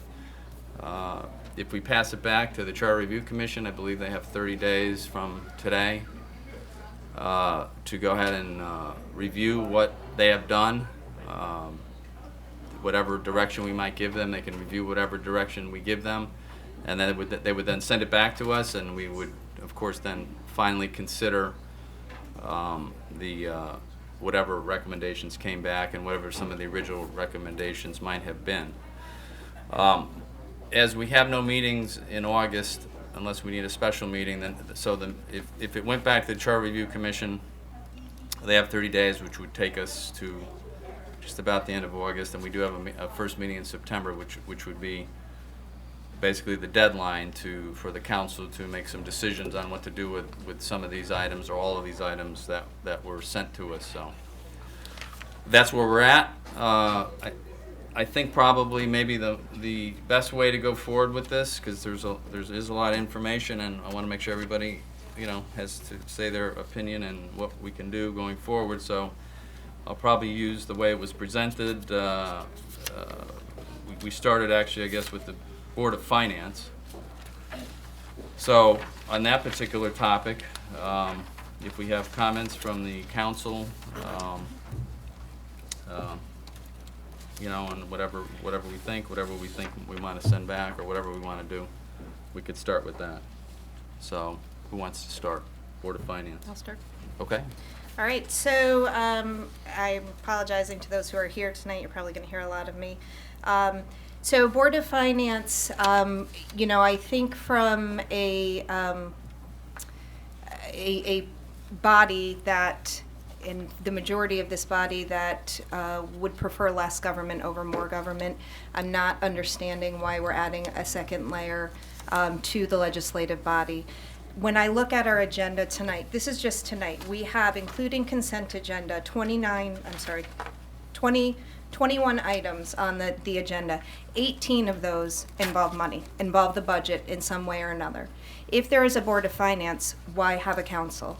It doesn't make sense to me, so I would suggest if they want to keep a Board of Finance, then you get rid of the council. It's just another layer. It's just more bureaucracy at work. And additionally, to the point that was made earlier today, as well as at previous hearings, when you have a 3-3 Board of Finance, the minority party makes the decisions, regardless of whether it's Republicans or Democrats. All the three people have to do is say no, and it's killed, in effect, rendering that minority party the majority. So I have a real concern about the Board of Finance. I would suggest that we send that back to the Commission to review. Okay, thank you. What else? Next, Dave? Yeah, Mayor, on that, the Board of Finance has some timelines in there, and the only thing that I felt on that I wanted a little more insight on, and it could be just a little further conversation on it, but was how to get to the point where it then goes to the council. if there's a deadlock 3-3, does that prevent it actually coming to the council? I think you have to meet a certain deadline. I read through the timelines that it indicated. So you get a particular time frame, you go to the public hearing, then it goes onto the council. So even if they didn't necessarily agree, there seems to be a timing that says you get to a certain point, and just as we meet as a budget committee ourselves, we have to set a particular meeting then to get it, and sometimes and oft times we maybe haven't had agreement on that, but we've sent it on, ironically, to ourselves. But there, it just, if there is a particular deadlock, I didn't see that there was a way to resolve it other than you get to a particular time and they'll have to move it forward. Even if there was discrepancy on the time frame.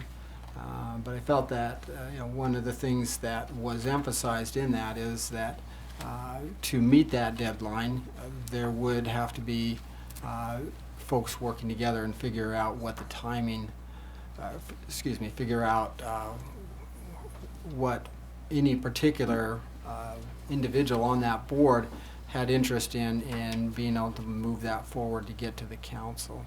So I guess my question is, and if we decide to return it to the charter revision to review it any further, my suggestion is that if they come to a deadlock, is there a mechanism as it's currently written that maybe I don't understand fully, that allows that timeline to move forward? It seems the way it's written, it does allow it to move forward, but as if there is a, if they choose to say, okay, well, let's send it to a public hearing, and it still remains 3-3, is there, does that stop it, or does it still move forward? And it seemed as though it still moved forward because you had to have that meeting at a particular time frame. And if Corporation Counsel has any insight after reviewing it and reading it, if he has any opinion on that, I'm open to hearing that also. Okay, thanks.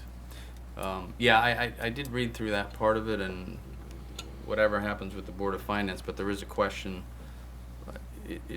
Again, I know we're 3-3, and we're assuming people will compromise, but we get to that deadline where the budget has to go forward, and I don't think it was written in there how to break a 3-3 deadlock. I don't think that 9 votes was part of that, from the way I read it anyway. But I could be wrong. But it would just be stuck, apparently. Right. But so that's just something that I would also like to see. Probably go back to the Charter Review Commission and Revision Commission and just look at that issue there, because that would not be a good thing. Whether if we do get a Board of Finance, I don't know, Council, if you have any thoughts on if you read that part of it. I just didn't say. I know there's that 9 supermajority, but that seemed to be once it got to the council. If the council didn't agree on the budget, we had the 9-member vote, the 9-person vote. But let's say the 3-3 can't compromise, which Right. So what I'm hearing is that there's a concern that there'd be an impasse at the Board of Finance because of the ability of either party really to block any business from going forward. Right. And that one of the recommendations that the council wants to send back to the commission is to address the impasse possibility and how deadlocks would be broken. Is that accurate? And it's not, you don't see it in there, do you, Council? I don't see that part of it in there. It's Robert's rules. Yeah. Huh? Robert's rules. Okay. So. Can I? Yes. I'd like to add one more thing. Yeah. I know when Commissioner Argazzi gave his presentation at the public hearing, one of the things that he mentioned was accountability, and that there was a stress for accountability and transparency in this charter document. When you have a 3-3 finance board whose members are put up by the town political parties, there will be no accountability. Each town committee would be foolish if they put up more people than there were seats available. So they will each put up 3 people for the Board of Finance. 1 vote for each of those people will get them into office. That means the voice of the people has been silenced. They have no choice in who is going to be sitting on that Board of Finance. That choice is going to be up to Fred Jortner and Ann Riley. And, you know, each town committee, the reason there is a town committee is because they hold certain truths, they hold certain ideals, and the people that they are going to put on those boards, you would think that they would want to espouse the same truths, ideals, and beliefs. And that's not wrong or right, it's just the way it is. And so for those people to select who is going to sit on that Board of Finance, and they can keep selecting the same people over and over again. There is no say by the people of the town of Berlin. So that's 6 now out of 22 elected seats that the people of Berlin will have no say. Okay, the other thing on the Board of Finance I would be interested in having the Charter Review Commission review would be if the budget does come to the council, that the council would have the right to lower the budget, that they would have that authority without the supermajority vote. If the Board of Finance was instituted, that if it came to the town council, there's a whatever $83 million budget, but I'm, you know, so the mechanics of that I don't know, which is what I'd like the board to review, how that would happen, and if the council, let's say the council decides, okay, we don't want an $83 million budget, we want an $82 million budget, where that $1 million would come from? Could we send back recommendations? Would we send something back to the Board of Finance? I would like to have the council certainly under this board, if it happened, that we would be able, the council would have the authority to lower it without the 9 supermajority votes to override the 6 on the Board of Finance. That's something I would like the commission to review that and see if they have any thoughts and any process that could be accomplished. Board of Finance, any other issues? Yes, Dave. Mayor, just a comment, you know, one of the positive things that I see in this, and it's something that actually occurred this year where I reached out to the Educational Resources Committee member on the Board of Education and met with him and had staff support and where there was active discussion at those meetings so that we could look to understand their priorities and work together in that sense. The Charter Revision Commission had added a statement indicating that the Board of Finance shall meet. It wasn't a they may, it was a they shall meet with the town council to hear and receive the council's priorities for the town, which then gives the council that overruling direction of, hey, this is what the vision of the town is, the priorities for the town. And it says they shall meet with the Board of Education to hear and receive the board's priorities for the school system. So I thought that was one of the very favorable things in the establishment of the Board of Finance that I thought really gave strength to having a council setting priorities, a board setting priorities, and the Board of Finance looking to address those priorities. Okay, thank you. Any other comments on the Board of Finance? I was just going to say that, you know, all the questions and concerns people here are legitimate. I don't have a problem kicking it back and making some changes with this at all. I mean, I understand there was concerns about size of projects and trying to get control of things like that. You know, there's no direction really directing people on how to, you know, come up with a statement of need and give people choices, and maybe that's where this is coming from, but you know, I think there are some questions we need to have answered. Okay. All right, and you know, again, it could be a positive thing if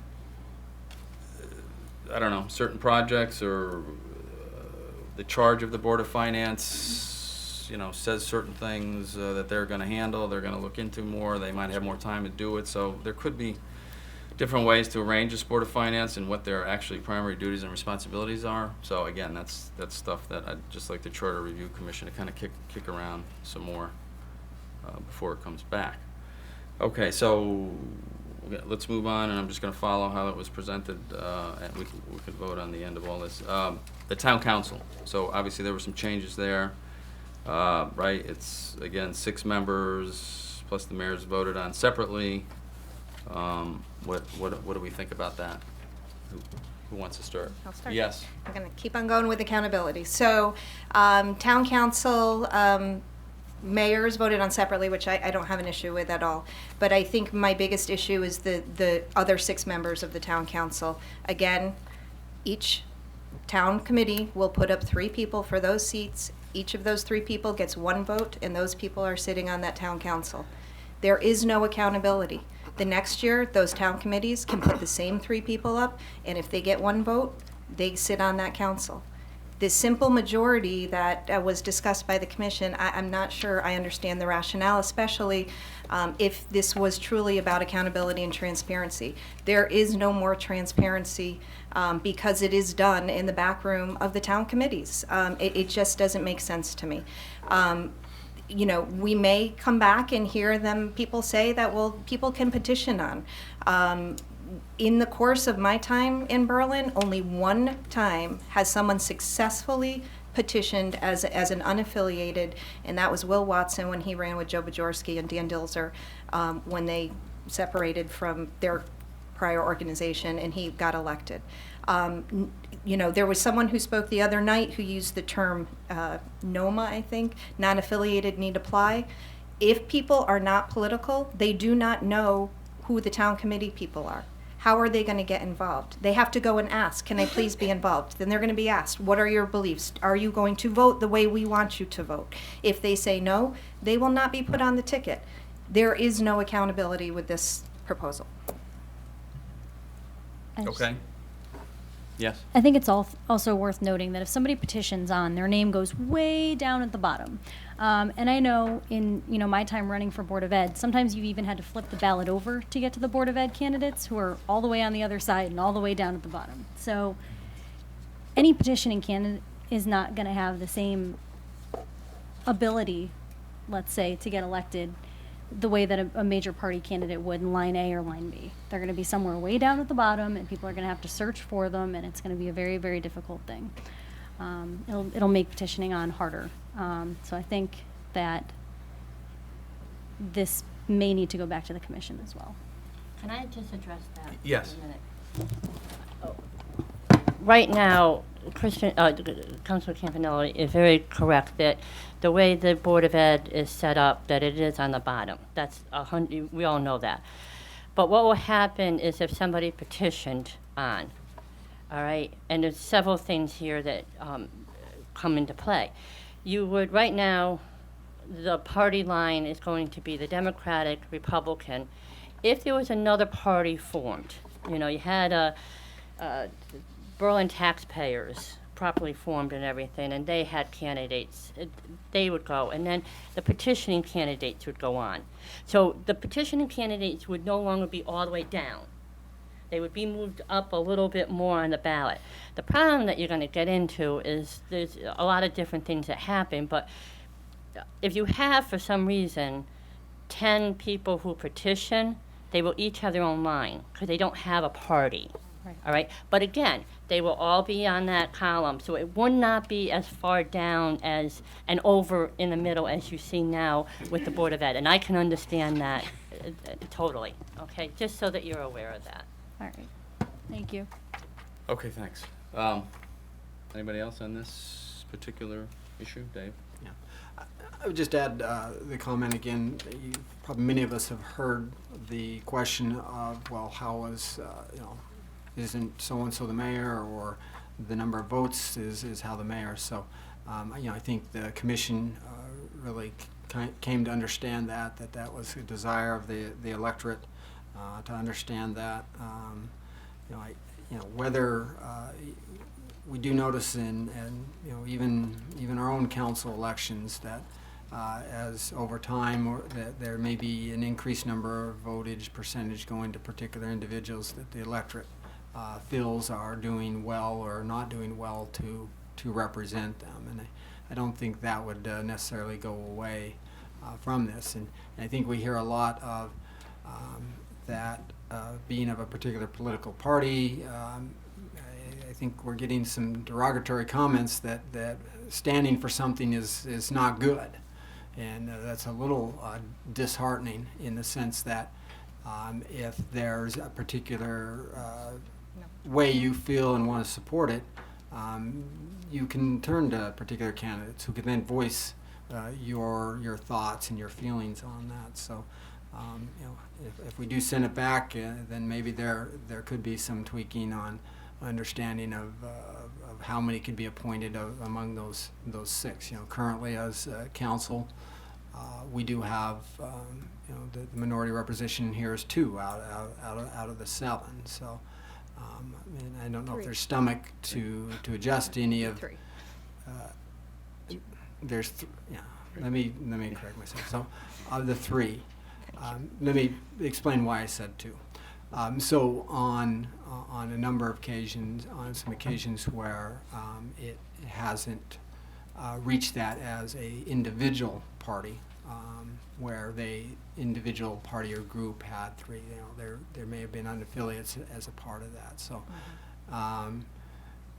that you know, and I appreciate, you know, clarifying that record, but we found that you know, sometimes that maybe could find a little more balance for the unaffiliates, so to speak, on that.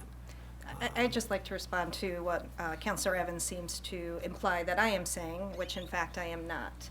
There is nothing wrong with standing for something and believing in that. I am a Democrat. I am a proud Democrat. I believe in what I believe in. I have no problem with that.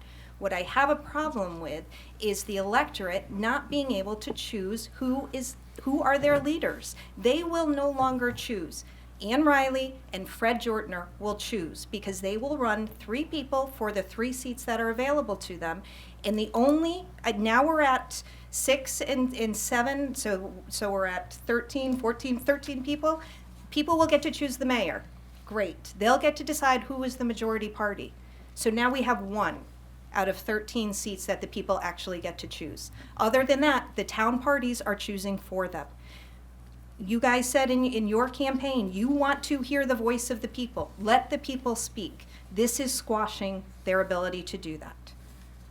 It's not about believing in something. Okay. Anything else on the town council portion of it? Okay. Board of Ed. We certainly heard a lot about the Board of Ed at our public hearings. Anybody have any opinions on this? I'll just keep going and then I'll let Kristen go, if that's okay. So again, accountability. We're back to the same thing, simple majority. They run in 5 and in 4. And they run based on the town parties who put them on a slate. They select those people. Out of 9 people, the people get the choice of 1 because, again, the parties are not going to run more than the seats they have available for. So we're at 13 plus 9. We have 2 elected positions by the people at this point. Everything else is put on by the town committees. So that's number 1 with Board of Ed.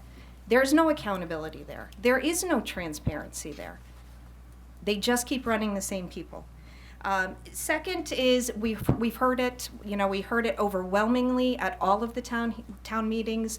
Do not bring politics into our education. You will disenfranchise a large number of people who run for the Board of Ed because they are not interested in politics. They are interested in their kids and the education of the children in this town. Of the Board of Education now, I think there are 2 people that are on a town committee, 1 for each party, and the rest, I have no idea what party they are, who they are. You know, I think it has been working. And I know I'm going to get some flack for this, this was the goal of the charter revision. This is in response to a chair of a Board of Education that the majority party did not like, and they could not get him out of office. And this is their response to that. And I really believe this is political. This piece of this is political.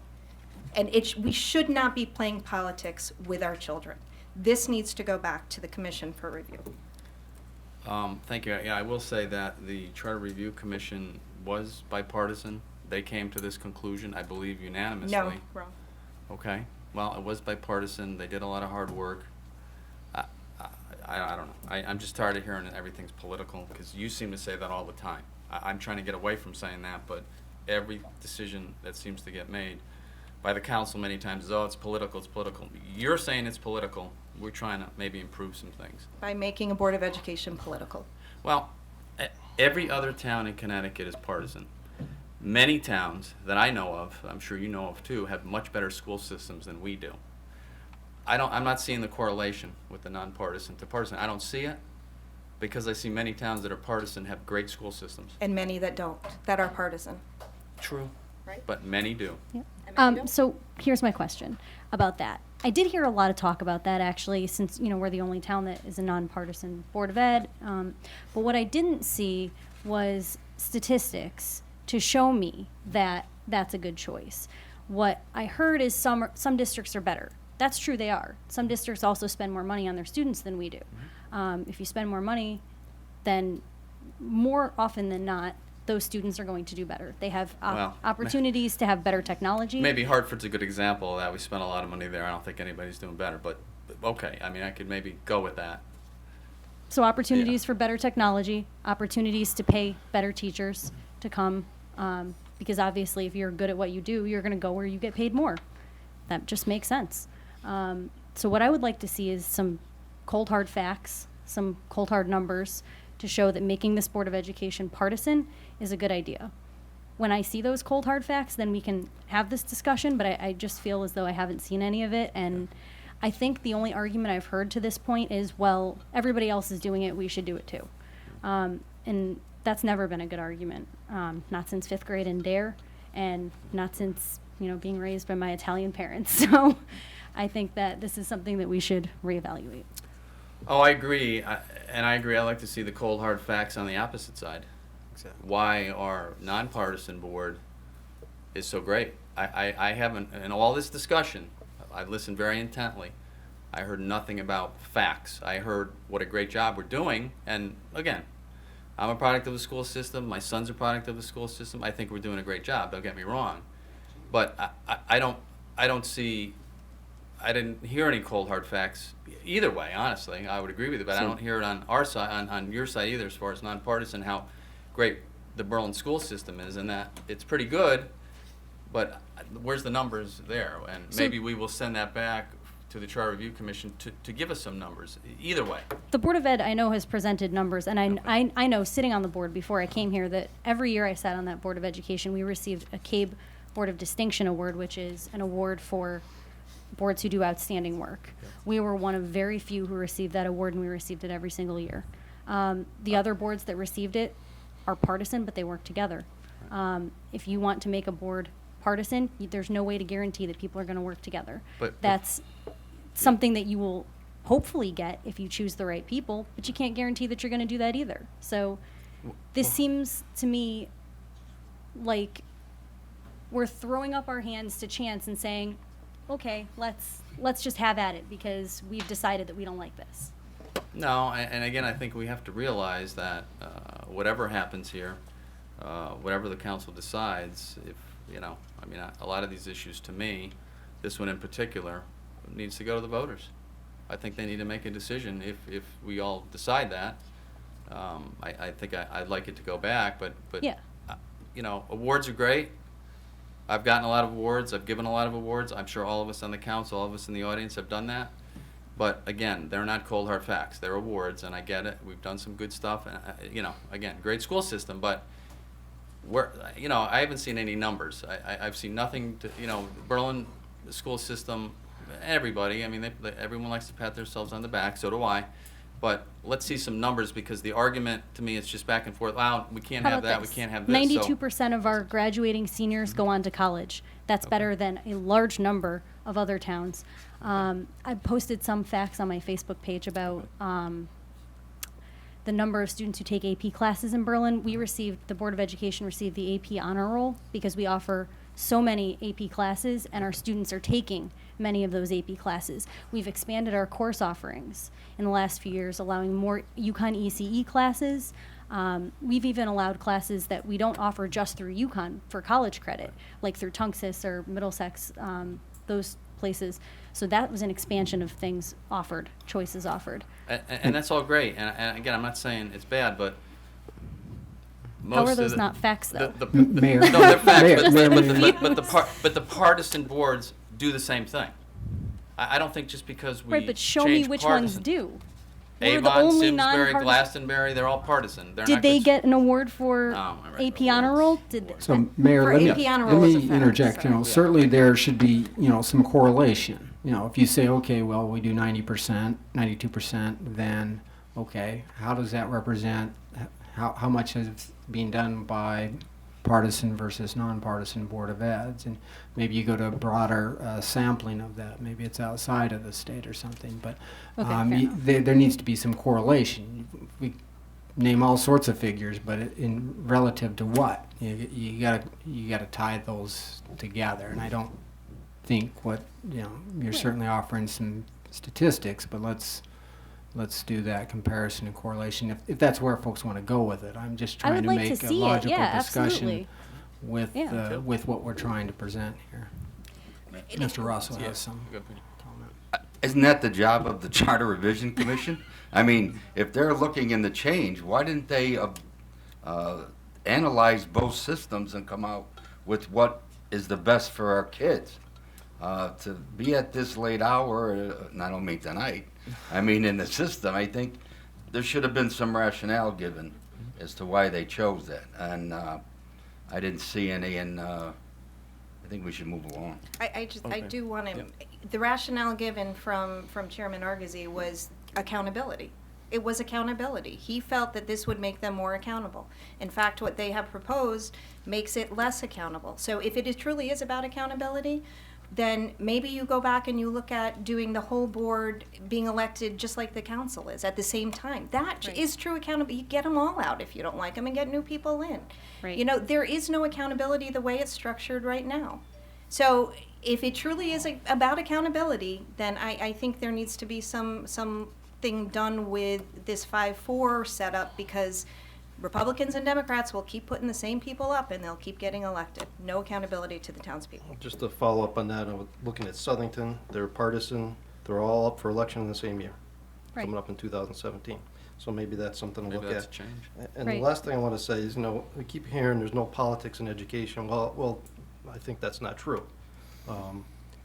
Certainly on the federal level and the state level, a lot of people are not happy with the curriculum that influence the standards that influence the curriculum, and I don't remember seeing a debate on that as a parent. Too many things, to me, as a parent, happen in executive session, and I think there has to be a way for that to come out to public. I mean, I looked into the meeting minutes and I saw no debates that I could read on what came into this country, to the state. And I think parents are concerned. There's a lot of parents that don't want to speak up and ask questions. So I don't know how this can work. Maybe some of these points are good, have them all elected in the same year. But, anybody can run and say, I'm for the kids. But what do you believe in? I mean, I've asked questions from teachers on the standards and the curriculum in the classroom, and I wasn't really happy with the answers. How many times did you ask members of the Board of Ed those questions? And how many Board of Education meetings did you attend? Because Probably in my about 5 or 6. 6 years, And one of the things I didn't know see it when too I've often. gone, you don't need 9 people there to show up at a Board of Ed meeting, because most of the major decisions are already decided on. Yes, but not in executive session. Those are committee meetings that are publicly posted. Well, I think the perception is otherwise. I think when you were talking about what's said at the federal and state level, we can't control that, right? We can control what happens in our town, and believe it or not, I'm against Common Core. We're on opposite parties, and I think when Democrats and Republicans are both against something, there's a problem with it, believe right? that. Absolutely right. But we can't control that. Well, sure What we we could. can We didn't control have to is do what it. happens in our local, right now, as a body, what we can control is what is happening at our local level. So I think when we start talking about state and federal, that's kind of, that I don't think that argument holds with what's happening locally. I'm just confused. All right, no, never mind. Just move on. Well, I think the Mayor? consensus, yes. Just, I want to make a comment on the Board of Education and on the efforts that went forth by the Charter Revision Commission. There seemed to be in the second public hearing, the public hearing that we chaired, that there had been no changes, and there were changes. And I think the Charter Revision Commission did listen to the public, and they took to heart some of the things that were said, and they moved. I guess maybe a little to my chagrin that they think that that on the Board of Education it takes more time to understand all the ins and outs of things as maybe on the council. I kind of beg to differ. There are certainly a lot of intricacies involved in being on the council also that you gain over time. And so I wouldn't quite say insulted by that, but I felt that the Charter Revision Commission did appropriately address that, where they went to, I think it was initially 2 years, and they went to a 4-year period. I know they're currently at 3. So they did listen to that and made some adjustments for that particular change. So, I appreciate that the Charter Revision Commission did listen and take the input from the public and some of the concerns that they had with the way it was currently written. Thanks, Mayor. I just Thank you. Yes. one final Yes, point, just absolutely. on what Councilman Evans said. I think they did listen on that point, that one specific piece, but the public was also told at that meeting, our second meeting, by the chair of the Charter Commission that they didn't believe that some of their comments were important and that they frankly weren't taken into account. And if you don't believe me, you can watch the meeting again on CTN, which I have done prior to today's meeting. So when somebody is saying things like that, I think it is very disheartening. I received many comments from the public about how dissatisfied they were and how they felt that their opinions were not listened to. So to laud this commission for listening to the people, I think is just disingenuous and partisan pandering. I don't think it's appropriate at all. Okay, you're certainly entitled to your opinion. Mayor? Yeah, go ahead. Just not to beat a dead horse, nobody's complaining this is political, it's political. You're partisan. This is a political system. We're all sitting here because we got involved in politics. And we obeyed our existing town charter. The council appointed a charter commission by the political process that's in place. We followed the law. We charged these people to come up with what they thought were the best changes. We didn't give them much direction, but they worked hard, and I think they did a pretty good job. I don't agree with all the points. Some of them I'm dead set against. I'm only one vote. And if we give it back to the commission with some of our concerns, ask them to look at it, to argue it till we're blue in the face tonight's ridiculous. Saying we have a concern about A, B, and C, it's fine. Let them review it. They return it to us, and I think the voters should decide. It should be a political decision by the public, not by us. We want to go forward. Absolutely agreed. But I think it is our duty as a leadership body not to give a flawed document to the people to vote on. It is up to us to put a document that will bring Berlin forward into the next centuries. This is going to be there long after we are gone. And I cannot, in good faith, send this to the people when I find that there are significant problems with it. So I think it is important that I have my voice heard tonight. And I don't care if you think I'm beating a dead horse. It is important that my voice is heard as a leader in this community. I'm not trying to quiet your voice. I agree with a lot of your opinions, which almost startles me at some point. But really, we're asking the commission to look at these things. We appointed these people of both parties. And maybe there was a political agenda with this thing, maybe not. And like it or not, people get on the Board of Ed and they have political views. When I started, I said, gee, it's kind of a training ground for council people. They start there and then they try to move up to the council. I'm sure people join the Board of Ed having a political, maybe they're not officially affiliated with the town committee, but most people, by the time they're old enough to attempt something like that, have found a niche of their ideology. But anyways, I don't disagree with you that that in the past may have been true, but I think over the course, actually probably since I left the Board of Ed, I don't, like I said, there's two people that are involved with the town committee, one for each party. No, there's no one on ours. Okay, then I apologize. I thought Miss Evans was. The others have no association with us, and as far as I know, with you. So I think that has changed over the course of years, and I do think that people who run for the Board of Ed are not necessarily political in nature, and I think when they have the opportunity to go out, you may disagree in the audience. I am up here, and I have the ability to state what I want to state. I know that the mayor has not called point of order, but this is my role as a leader. You don't have to agree with me. The way it is now, I do not think the people on the Board of Education are political. I don't. There are a couple, I'm not gonna say everybody, but I think to go and to completely break something that's been working, and I will stop beating this dead horse now. I apologize, thank you. Okay. The only thing I will add, because I'm gonna add one last word, I as a voter, not as the mayor, but just as a voter, I would find it important to know who I'm putting on that Board of Ed, what their thoughts are on different things in our society. And by being part of one political party or another, that tells me something. It may not tell me their whole story, but it gives me more information that I have had in this town for many years on who goes on the Board of Ed. And, you know, when looking back, and I you know, again, maybe didn't pay attention to every candidate, they are at the bottom of the ballot, which is probably another problem. I'd like to know what their viewpoints are before I put them on that Board of Ed. I think it's very important as a parent and as a taxpayer, as a citizen, to know that. I don't get the, you know, I don't get that, why everyone's so afraid of that, to know what people's political viewpoints are. I think that's important when they run our school district, what they believe in. Absolutely. Right? Yes. Well, what's the absolutely. problem with partisan then? I don't get that. It's not a problem with partisan. No. I think there is plenty of opportunity for people to learn what candidates stand for when they're out knocking on doors, when they are writing letters to the editor, when they're interviewed by the local newspapers. In years past, I know there had been an awful lot of that. I know Charlie and I both participated in a debate together the last time I ran for the Board of Ed. They used to do lots of these things. I don't think there's been much in the past few years, but I think the issue is with sharing the information, not necessarily being a member of a party. And I do know when Charlie and I ran last that the newspaper did publish our party affiliation, whether we're running with a party or not. So everybody got to know what our party affiliation was anyway.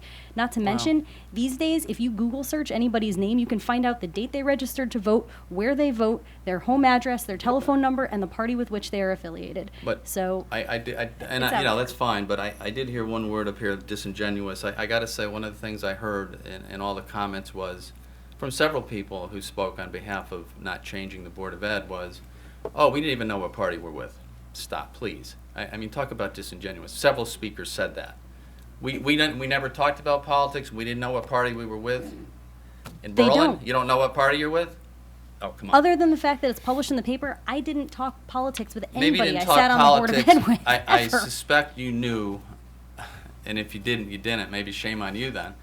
You wouldn't know who was sitting with you on the Board of Ed. You wouldn't know if they're a fellow Democrat or a Republican in the town of Berlin. Some of them Why I didn't should it have matter? any idea.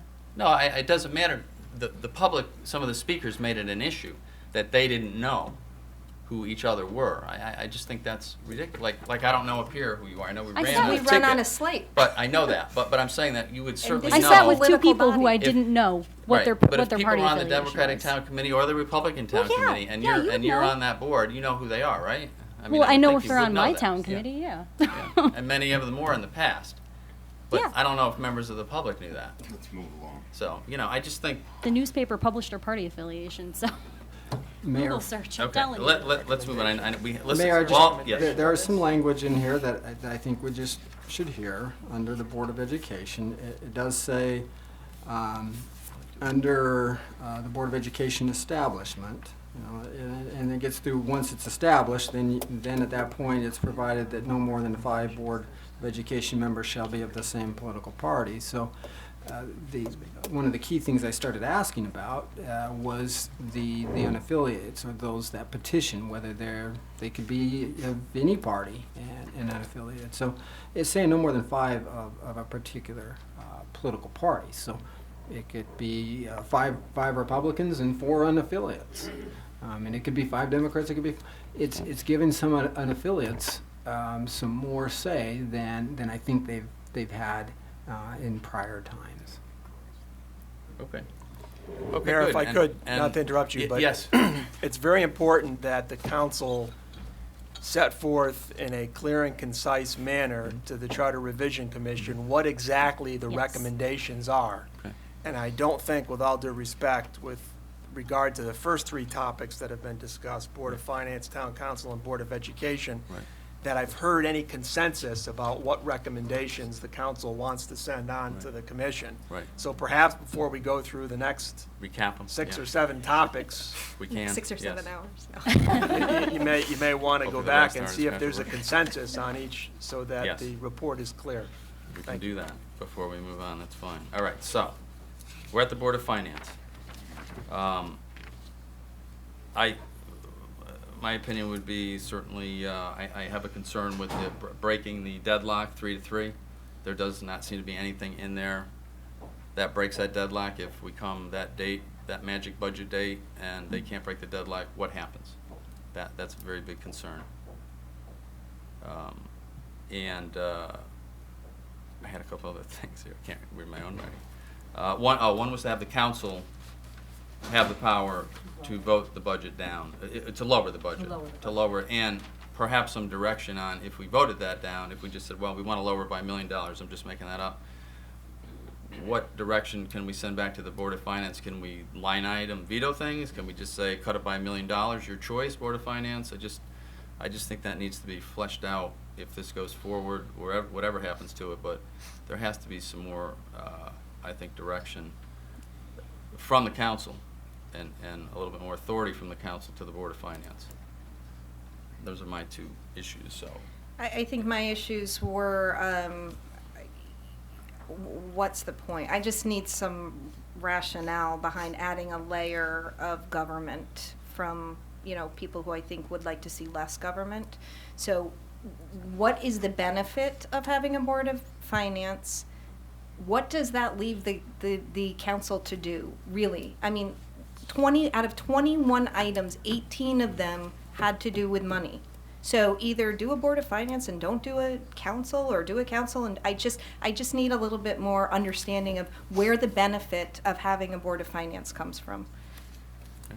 And accountability, again, 3-3, both town parties picking the people who run the town, because don't be mistaken, the Board of Finance will be the most powerful body in this town. They control the purse strings, they control what happens in this town.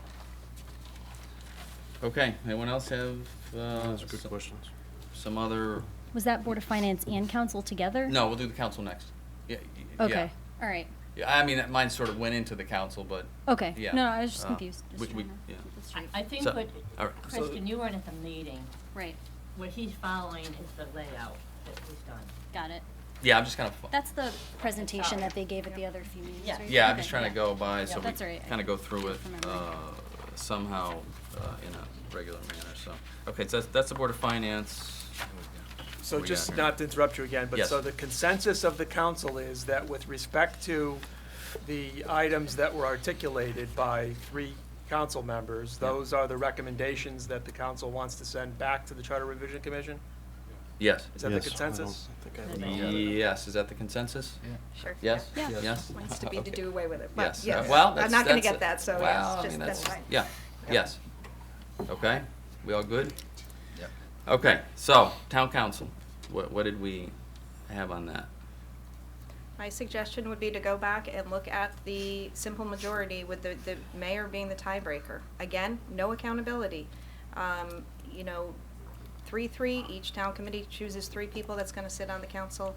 So why is there a fear of having a majority that's more than 1? I don't understand where that rationale is coming from either.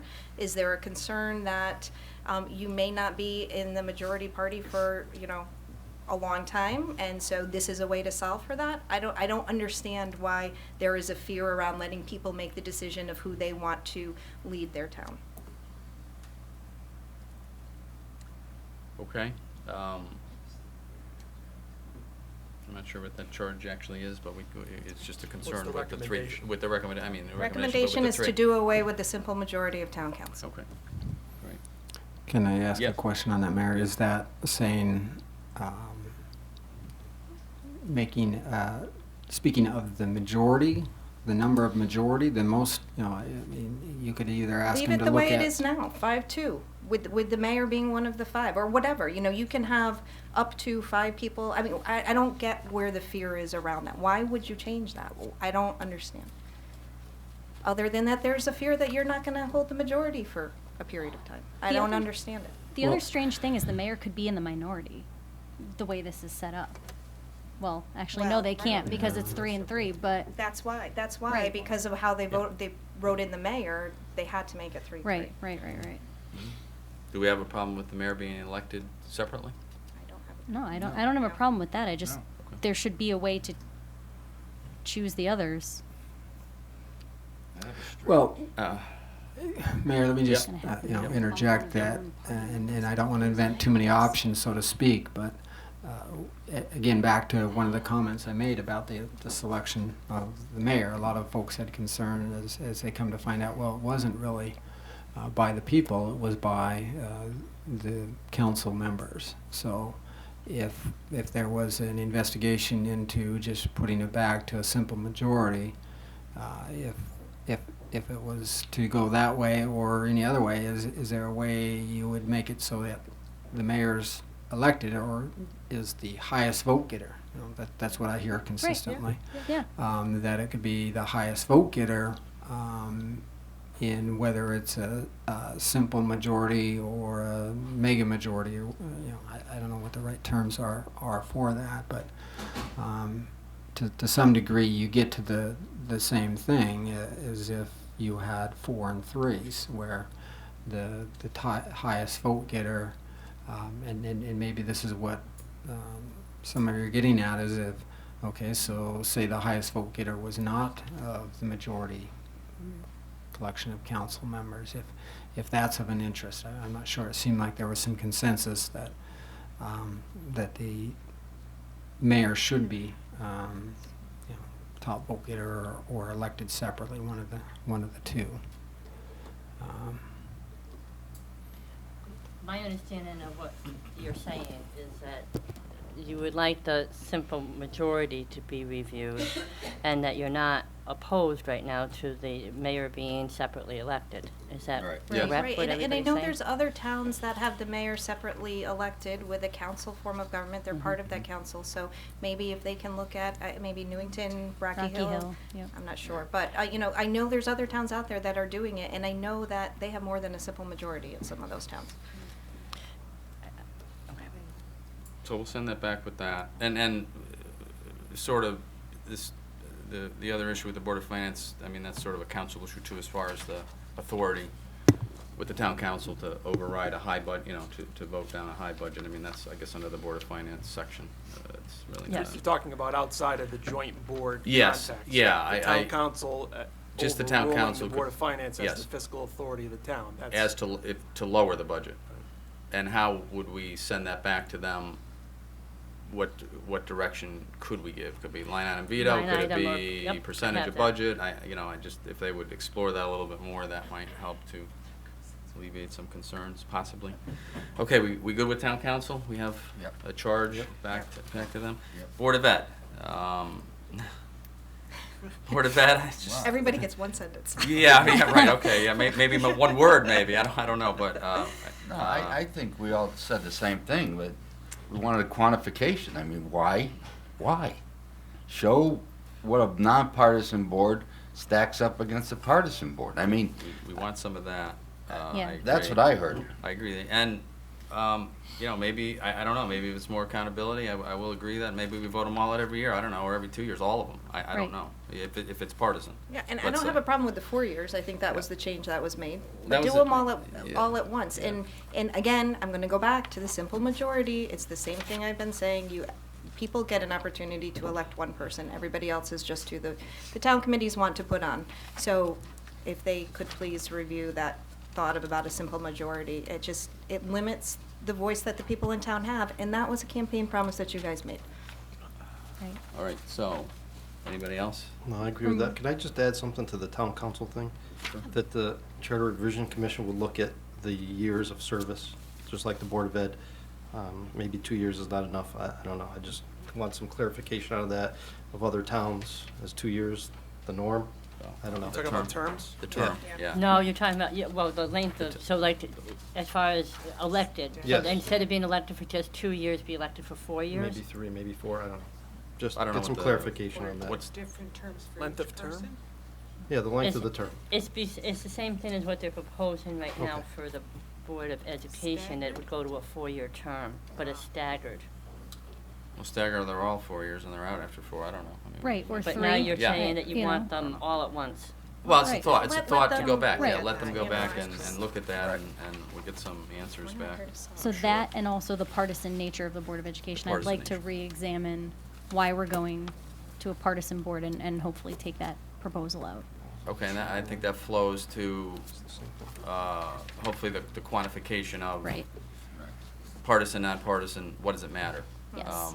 You know, either way, I mean, you could argue probably either way with some statistical analysis of similar towns, or however we charge them, or send it back to them, I'm sorry. Okay, so let's move on to, that's good we took those first three first. Town manager, may reside out of town with council approval, some minimal qualifications were added, bachelor's degree, 5 years experience, the authority and the contracts increased from 10,000 to 25,000.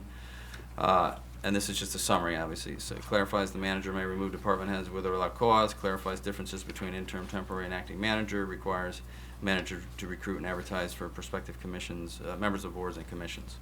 What say you all on this one? Nothing to say. Nope. Okay? And, yeah, okay. And what I'm thinking is hopefully as we move forward with some of these other issues coming up here, you know, I would hope that possibly whatever we do in our final meeting in September, you know, as you know, we have the authority to approve some of these things without going to referendum if we agree on them, which to me, if some things do go forward to referendum, you know, we just kind of clean it up a little bit, simplify it a little bit, some of the housekeeping issues, if there are anything we agree or we can agree on and we all vote on without going to the people because they really are not philosophical I don't changes think perhaps. that's true. I don't know. I you know. don't think Well, we I don't can know. vote change without it going to referendum. Yeah. We can vote on it. That's our opinion from our town That's right. council. We can do that. Yep. You can You mean change the town charter without it attorney. going to election? The appointing authority, Yeah. the process is, as we talked about, after tonight, when the Charter Revision Commission receives your recommendations, they have 30 days to submit a proposed final report. And that can be approved, that final report can be approved in part, Mm-hmm. it can be approved in whole, Mm-hmm. or it can be sent to referendum or to. Okay, but I think what the concern is that if they it still has to be questions on the ballot. The town has to vote on the changes to the charter as a whole, whether it's one question or multiple. The council puts through the Right. changes, so Right. we You decide what's decide on what the the ballot. questions But are. Right. it's gotta be Right, on the but it's still referendum. going to be, it will still be on the November election. You can't say that you all agree to Right. separate planning and zoning and not put that Oh, on. that's gonna go through, right. It We're would still gonna go agree on. to it. I- It'll go on the Decide what question. I think we're all on the Yes. same page. Yes, It was yes, yes. just that how you kind of said Yes, it, I the think there was a little questions. confusion. Yeah, So, okay. yeah, but we're all Yeah. on the same page. Yeah, Okay? So, town manager, we good? No comments? Okay, regular? Mayor, Yes. just added. Oh, we almost made it, Dave. I'm just kidding. I'm just sorry. kidding. I'm sorry. In the qualifications, Yes. and I thought that there may not have been, they added any financial training as part of some of those requirements. I don't believe that was part of financial, it. public personnel, financial methods. I mean, That's yeah, I correct. mean, maybe Financial that covers methods, it. maybe that Yeah, covers it. Maybe change that to training. I don't know. I just have a Yeah, question. Does yeah. this fit the current job specifications that we have? Or would this be different? I think it's pretty much the same. That's what I I thought. just I don't just think wanted the, to make sure. I don't think the Okay. charter really delineated much at all. Okay. From what I read, it was just very minimal. So I think we just added a little bit to. Okay. Yeah, it doesn't really change anything, Okay. as far as I know. Okay, regulatory boards. What do we say on this one? Who would like to start? I'll start. Planning and zoning. Again, adding another layer of bureaucracy doesn't make any sense to me. One of the big things that was discussed during the election from the Republican Party, as well as at the town budget hearing, was being business friendly. And I don't understand how this move makes us more business friendly. It doesn't make any sense to me. And I think there was also this, along with the finance board, when the commission asked kind of the experts, those who run these commissions and do this work on a daily basis, the opinion they gave was that it's not a good idea, and yet it went forward. So I think taking into consideration the people who do the business and are the experts is important. This will require builders, people who have to go in front of these commissions, another commission they have to go into. They're going to have to bring their lawyers, their planners, their architects. They're going to have to pay more money to those people to attend those meetings. And it's going to slow things down. If it's not broken, why are we trying to fix something that's not broken? And in this case, I just think it should go back to the commission, and it should be taken out of the revised charter, is my suggestion. I agree.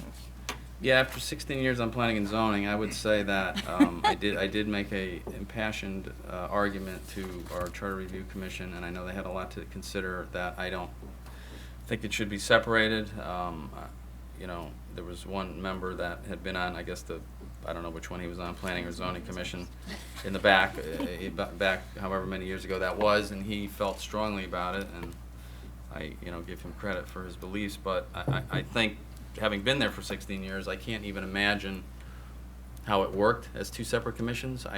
It's so tied together with, whether it's whatever issue we were dealing with. If you're going to go to two different commissions, it definitely will slow things down, and then you risk the problem of two separate philosophies perhaps on each board. We had that at one point as a planning and zoning commission with another board in town that, Who shall remain nameless? Yeah, right. But we kind of had a discussion with that board, and we kind of fixed it. But I am sure it would slow things down. And again, the same staff is going to handle the same issues. So I would ask that the Charter Review Commission really go back and look at that, and really consider how that would slow things down, and not move forward in a direction that would, it's already a very slow process, a very cumbersome process, as we know, by regulations, not by anybody's, plan, but that's just the way it is, and to separate it out would not be good, in my opinion. So I'd like to send that back to review that and look at the reasons why and why not. Yeah, I can agree with that. I mean, we heard definitely a lot of comments. People seem to think that there's too many hoops to jump through to get their projects going here in town. It kind of upsets people too much. I mean, we heard an awful lot of that at the budget hearing, so I would agree.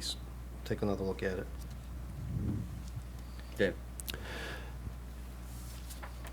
You had indicated that it'd be helpful for them to hear the whys and the why nots. And so the why to keep, I'd like to hear from them, or why to go to separating them out. But I heard in their discussion and presentation that the focus is more visionary and planning on the planning side, and zoning would be okay, here's the current laws and the constraints that we have to work with. And I understand maybe the concern of additional layer or additional time. But sometimes when you break out the visionary and planning folks, they're not as constrained, and they step outside of that box and see what's possible. Someone described, in a relationship I had, in kind of a professional sense, of where I was working with someone that was more the visionary and I was more the practical. Hey, here's the constraints on it.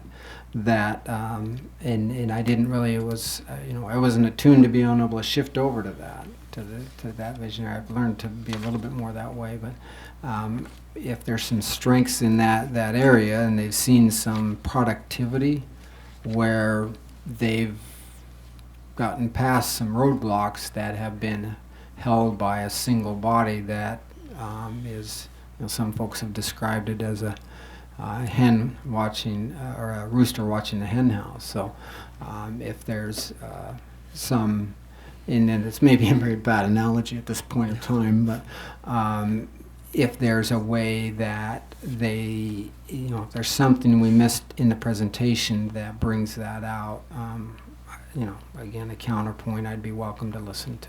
Well, absolutely, if they have, some reasons for it, but I think the biggest reason I did here when I did go to the commission just was that the planning commission or the zoning commission, each one could spend more time on an issue, and I assured that particular member of the Charter Review Commission that in many subdivision applications that I've been involved in over the years, went multiple meetings till midnight. There was no more hours in the day to put more time in on it, so I don't care what commission you might be on. We always, I think, spent the sufficient amount of time for the issue that was before us, and that includes the plan of conservation and development. We spent a lot of time on that. We spent a lot of time on the transit-oriented development by the train station, and that's a planning issue. So I think the knowledge, I think that's a board. Speaking of boards, we need some knowledge. That's a board that does take probably 2-3 years to know what in the heck is really going on with both sides of that process. So that's why I would be opposed. But if they have some great rationale for it, yes, we can hear it, and that's what we're asking them to come back and tell us some things, why they recommended what they did. Anybody else on planning and zoning splitting? No? Okay, how about some of the other things in here? The terms, 5 members each, 5-year terms. Inland wetlands, terms increased from 3 to 5 years. And these are some of the more, involved commissions. Term limits for 4 regulatory boards. 2 terms as a full member, 1 term as an alternate. Officers 3 terms of 1 year, and each as a chairman. All prospective only, of course. My only concern with this is that we're already having so much trouble filling commissions that if we limit the people who can be on those commissions, that we're going to have trouble finding enough people to fill them. But, I mean, I guess. Yeah, I mean, that's a risk, I guess. It's always a risk. I mean, I think if we add it all up, or if I read into the details of this, I'm pretty sure we were still talking somebody could be an alternate, and I mean, they could basically put in 15 years. If they start as an alternate, they do the 2 5-year terms, so. I don't know. That's a long time. I don't know if that's 15 years is really not really. I was on 16 years. I can't think of too many people that were there as long as I was. They kind of came and went after maybe. It seems like the term was 5 to 7 years was kind of a rotation, and some of that's by who appointed who. But so I don't know. I mean, I don't necessarily have any issue with that, but I don't know if anybody else does. No. Okay. All right. So we got past regulatory boards. Annual town budget. So we have the Board of Finance develops the annual town budget, approves all budget transfers. Town council must still approve budget to send to referendum. If the town council does not approve, the board consisting of town council and Board of Finance may revise with the 2/3 majority. That's the 9 of 13 votes needed. We sort of discussed that, and that's part of the issue that we sent back about that if the town council does not approve. Now I said that lower, I didn't necessarily say approve, but and the budget vote, which is we have a separate vote on town and school budgets, the advisory question on both budgets, if voting no, too high, too low. If either budget is defeated at referendum, second referendum held 4 weeks later, and if either budget is defeated, At the second referendum, the Board of Finance adopts budget subject to revisions by the joint board. So some of the stuff we sent back has some impact on this. I think, we're obviously looking at, as the budget, they develop the budget, it comes to the council. We do have some, hopefully may add some authority in to send it back, to lower it without that vote. I don't know, what do you all say about some of that or all of it? So I'll start if everyone's okay. I have a concern about splitting it, school and town. I just feel that is very divisive in a community. And I do feel that it pits those who don't have kids in the school against those that do. So I would ask what the thought is around that. Again, people do see when they come to the hearings, they see what is town and what is school. So it is very clear in that pie chart that Mrs. McNair does every year, what goes to what. So I'm not sure what you're trying to get from that. What data do you get from that? Why is it important that you split it, other than to pit people against each other? The second is advisory question on both budgets, if voting no too high or too low. Again, as a council, we had done that in the past, didn't find it was effective, didn't really get any information we needed. In fact, I think Councilor Evans suggested different language with a but if or either or, I can't remember, but it just is I don't know if it's necessary or what it does in the process. The other thing about having a second referendum, if it is defeated, I think that, we heard some people express the other night that, their thoughts on the referendum. Going to a second referendum, I think, should only occur if a certain threshold is met in terms of percentage of voters. So, and I'll leave that up to the commission to decide. So, if on the first referendum more than 10% of the voters vote and it's voted down, then it can go to a second referendum. But if it's 6%, 3%, we heard some numbers the other night that were very disheartening. And we've heard from both sides why we think people don't vote. One side will say it's because they're not being listened to, so what's the point? The other side will say they're not voting because they're happy. The reality is we don't know why they're not voting. But in order to kick it to a second referendum, I do think there needs to be a threshold set. And, I don't care what it is. As long as I think 10% or above would be better. So those are my suggestions. Keep it as one budget vote, put a threshold of percentage of voters for second referendum. Okay. Charlie? I would prefer to vote be separated so I know what the voters want us to work on. Maybe they don't want to buy that new dump truck. Maybe they think we should spend more on a school. I'd really like that information. I don't think it'll pit people against each other. And a lot of the school cost is hidden from the people. The cost of the nurses, the cost of maintaining the buildings. It doesn't even go in the school budget. Probably 70 or 80% of their household tax goes to the schools. And people have a right to decide what should be spent. So how does this solve that, though, Charlie? Is still in, and maybe I'm wrong because I don't have it actually in front of me, but, Department 61, the nurses, that's still going to be on the town side. You're right. So that doesn't that solve, part, but right? at least we get the input. Maybe they think we're spending too much on the town side or not enough on schools or vice versa. I don't think this is as divisive as you think it will be. I don't have children in the school system, but I want excellent schools because that makes my house worth more. I'm not sure if that will. We had the opportunity to ask a question on the ballot last year to see whether people were thinking the budget was too high, too low. We opted not to do that. And I did ask then if we could get that data, but I guess it was decided that we didn't need that data, so I don't know why we need this change if we didn't need that data. I think it was a mistake not to. I agree. Mayor? Yes. I'll answer that, or talk to that question with respect to the too high, too low. It was going down the same path of just asking it generally. This particular recommendation from the charter revision gets to what I was referring to when I wanted that clarified. At the time, it seemed that it wasn't allowed or it wasn't part of it. You couldn't do the if-then statement, or it might have been too complicated. If we look at this specifically, it does say if you voted no. So it's asking for a particular rationale for a particular selection. Right. Where before it was just, is it too high, too low, whether you voted yes or no. Yeah. And that didn't segregate and help us understand. So I think the Charter Revision Commission did look at this and said, here's a better solution to getting that advisory question for the council.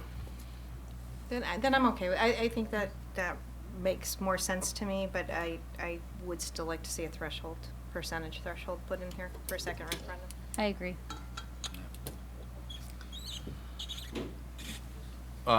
Okay, is that, Let's not forget that referendums cost the town. So Yes. every time we have one, it does cost us money, so I think a threshold is important. we can send that back with that question to them about the threshold. Mayor, I'll just Yes. interject. I mean, you could make that threshold dollar-wise too. If the council doesn't make sufficient enough cuts, Yeah. you can come up with a percentage there or a dollar amount that, if they don't make enough cuts. I mean, because they could say, well, it's the election is another referendum's another $10,000. Well, the council only cut $10,000. So what if the council took out $30,000? Taxpayers happy could be happy with. I'm not saying that they would, but okay. So they've taken out $30,000. The net savings to the taxpayers $20,000. Right. True. I think I'm going to continue on this theme throughout the rest of some of these, is rather than having an actual dollar amount, have a percentage of the budget. If they're going to go down that route, this is a kind of an everlasting document. We've seen what happens when you put dollar amounts in. They get outdated very quickly. So if you put in a, 1% of the budget or 0.5% of the budget or whatever it is, I think it will just keep the charter fresh longer and actually functioning longer. We saw it with the $10,000 with the council, having to approve something, and I know it's coming up in a couple. They want to increase that to $25,000. Well, rather than putting $25,000 in, because 15 years from now, $25,000 may be the same as $10,000. Put a percentage of the budget in instead of a dollar. I agree. That makes sense. Okay, we can send that back to them with that recommendation on that. Is there any other recommendations we have on this particular issue? No? Okay. All right, bonding. Town council decides initially what projects to proceed with. Board of Finance provides financial analysis, deciding appropriate amount to spend. Town councils must still approve the bond amount. Town council does not approve. We have that joint board again with the 2/3 vote.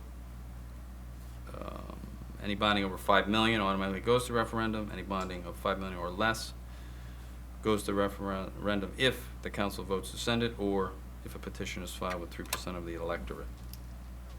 So my only statement on this, again, instead of a dollar amount, put a percentage of the budget in. And, you can, what is $5 million of our current budget? What's that percentage now? Put that percentage number in if you want. I'm not trying to take away the referendum. I just think to make sure that this makes sense in the future, that you have it as a component of what the total budget is. Right. What do the rest of you say on that issue? Any thoughts on that? Percentage? No, that's worth looking into. Worth at least having them look at it and see if the percentage makes sense. Okay. Bonding on to Public Building Commission. Clarifies writing process of a statement of need. Requires council to include an initial appropriation to the Public Building Commission to obtain preliminary cost estimates when the council approves the statement of need. And requires the council to send any statement of need to the Public Building Commission when the cost is estimated to be over $1 million at the council's discretion if $1 million or less. Okay, what do we think on this one? Going to be a broken record. Percentage of the budget again. So you want to do percentage on this. This is more by project though, right, we're talking about? Right? Am I missing the point? This is on any given project, right? It is on any given project, but if that project is estimated to be 1% of the annual budget, then it should go to the Public Building Commission. Well, we can ask them that. I don't know just, if I agree again, on this particular one with that, just because it's a particular project, but, I see what you're saying, but. Mayor, it yes. may be more tied to the amount of debt load that the council's Yeah. or that the Could do that. budget is loaded with, rather than just The you price. keep raising, spend more and more, higher and higher budget. But if your debt load is very low, Higher percentage. I don't know which way to go with it. I'm just trying to think of. In this one, I'm not Yeah. as wed to, I don't either. think, but, if we're looking at everything to try to make sure it doesn't become outdated, this is one they can look at too. I'm not as wed to that. Yeah, I mean, if so.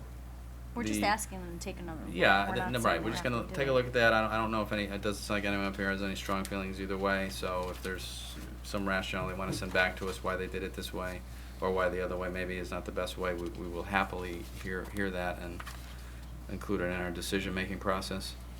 Code of Ethics, complaint process rewritten to guarantee constitutional protections and prevent abuse. Do we have any complaints on that one? No. Okay. Miscellaneous, we have the town meeting still required for non-budgeted appropriations. 25,000 for expenditure appropriations, 50,000 for revenue appropriations and transfers, 250,000 for cumulative appropriations of any type during a single fiscal year. We update the pension section with retirement plans language, increase the membership for the Commission on Aging from 5 members to 7, directs the town council to establish by ordinance a local agricultural council, and directs the town council to establish by ordinance a Timberland Golf Commission. The last two, increase the membership, the last three, there's no problem with that one.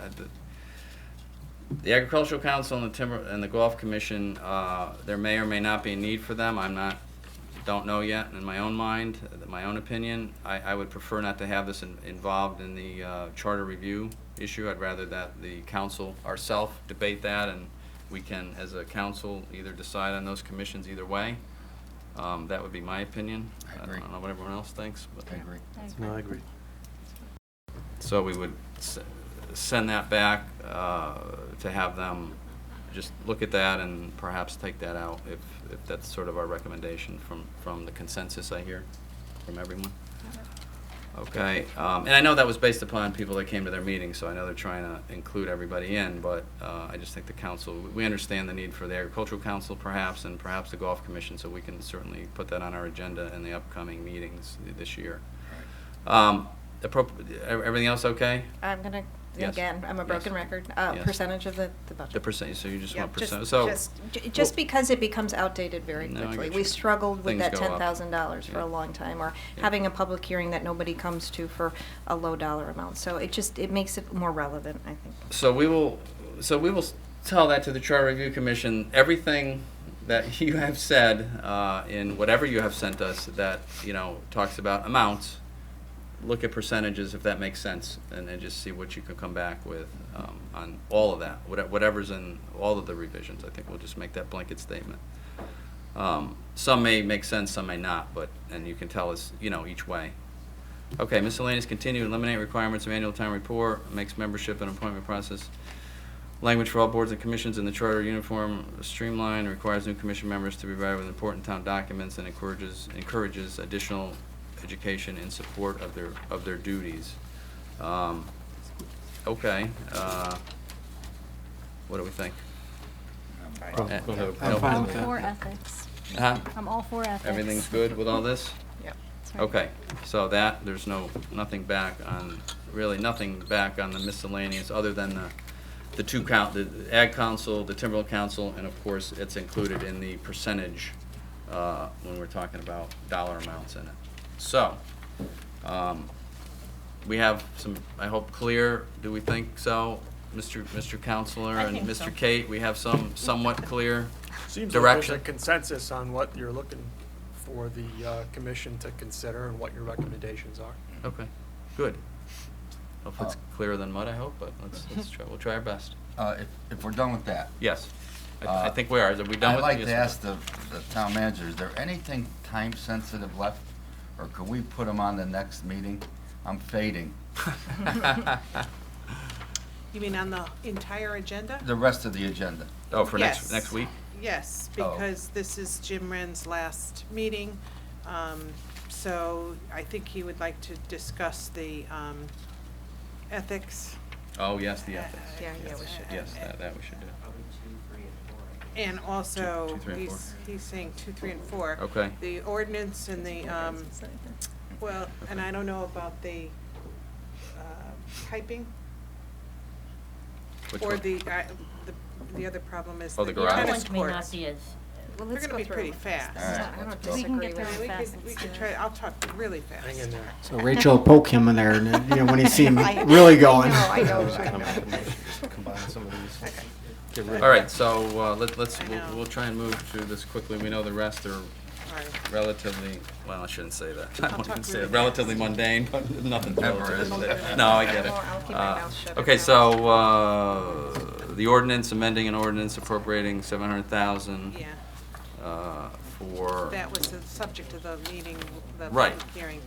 Okay, so all we need, right, is our a motion and a second that the Berlin Emergency Preparedness Amending Ordinance be adopted. Okay, move to adopt an ordinance entitled, an ordinance amending an ordinance appropriating $700,000 for the town of Berlin emergency preparedness and authorizing the issue of $700,000 in bonds of the town to meet said appropriation and pending the issuance thereof, the making of temporary borings for such purpose. Okay, is there a second on that? Second. Any council discussion? All those in favor? Aye. Aye. Okay, I declare the ordinance adopted, right? Do we need a roll call vote on that, Kate? Well, we all. no, we all we're voted. set. We all set, Thank good. you very, very much. Okay. I'll put all items that I need approved at a later Late. meeting. See, if I thought it out better, we would have had the charter revision at the end of the meeting, so we wouldn't have said as much, but that's I know, okay. but you No, I'm have just kidding. people I'm here just who kidding. Yes, no, they want to hear. needed No, to no, hear what you had to say. I'm joking. I'm joking. It's a joke. I tried to. Oh. But anyway, okay, I number like 3. that, Mayor. The Thank you. yes, the ethics policy. This is a very important issue. We've read through it. The only thing I have with it is just in some past experiences with this stuff. I agree that the whole policy every employee should sign at one point. I would also, obviously, as I understand, new employees would sign it when they come on board. But what I would do, just a suggestion, maybe we don't like it, maybe we do, is we do a 1 or 2 pager that every year gets signed with their performance review, and that we would incorporate that in, saying that, that they have agreed that they've read it, they understand it, they will abide by it, and maybe we throw a few important points out there and they sign it every year rather than the whole however many page document it is. I mean, I agree they should all read it once and sign it so it's in their personnel file. I think that's important. But I'm not sure if that 11-page, 12-page document needs to be signed every year. I think we can shorten it up just with a statement that it's incorporated and they have read it, they agree they read it, and maybe a couple do's and don'ts. I know that's what has worked with other organizations I worked for, but that's a thought. Jim, what do you think about that? So the Exhibit A and Exhibit B at the end are the acknowledgement forms. They can be easily separated from the document. And Yeah.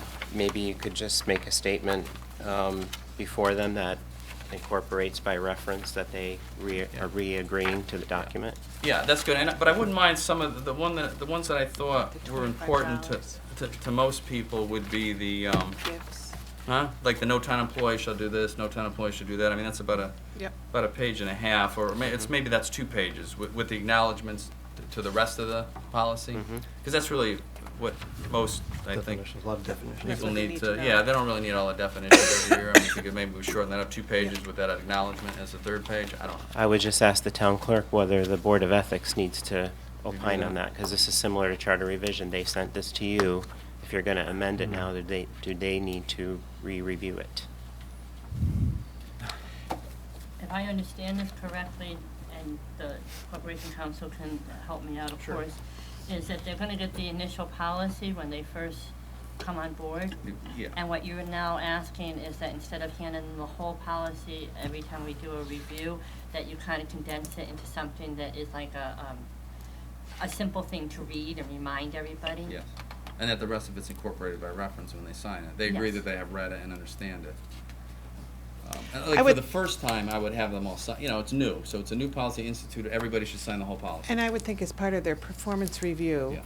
that could be something operationally that can be done from me, from the town manager to the department heads to their, you know, when they do their reviews, every employee should be expected to have that reminded, and then they sign off that they were reminded. Whether you need to have that as part of the policy, though, would that have to be, Jim's question to you is, does that have to be Maybe you agreed incorporate it upon? into the performance review document as an end page, But do you rather want than it as change part the of the policy. policy? Yeah. And if it's part of the policy, would that then have to be accepted by the ethics committee?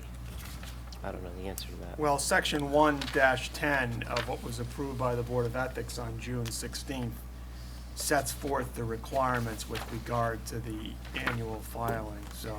Now, that's different. I think that's the statement of financial Right, interest. I right. think what the mayor's talking about is the acknowledgement of the policy itself. Oh, okay.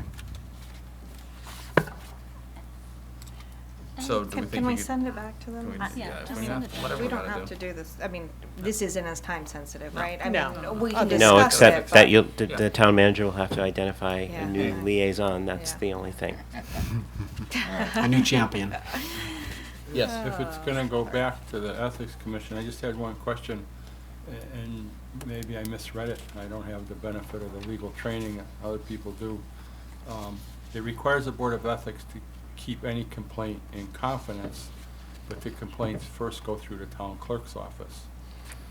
Does it automatically require the town clerk to keep that confidence? I didn't see that in the Yes. boilerplate. It is there. Okay. Yeah, that's consistent with the state statute. So if their complaint has to be filed through the town clerk's office, right? It gets filed, it's not filed with the town clerk's office in the They're right. sense that it's recorded anywhere.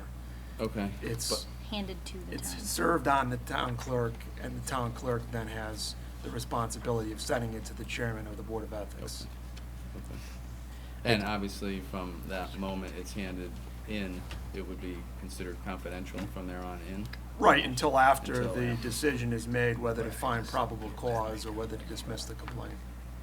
Okay, so that's in the policy now, that's currently in there? I did want you to be aware that Chairman Ackerman was at the meeting until about 10 after 9 and then left. So he was here to speak to you, but What? unfortunately he Who's left. that? The chairman of the Board Oh, of Ethics, yes. Oh, Chairman so, Ackerman, was yeah, here. We probably should have done this before we started the other thing, but sorry about that.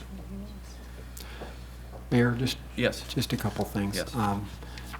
To Mr. Wren's comment about the chairman, excellent work by the entire ethics Oh, yeah, a board, lot of especially the chairman, not that the others didn't contribute, but he did a lion's share of it. And I think that, I guess I'm a little time sensitive on this one, thinking that it needs to move forward fairly quickly too. I do want to highlight that that I had asked the board and Mr. Wren about what I think we're talking about here is kind of a simplified one. Don't take a gift over 25. Don't give away town stuff that we could sell and make some money off of, or however you want to phrase it.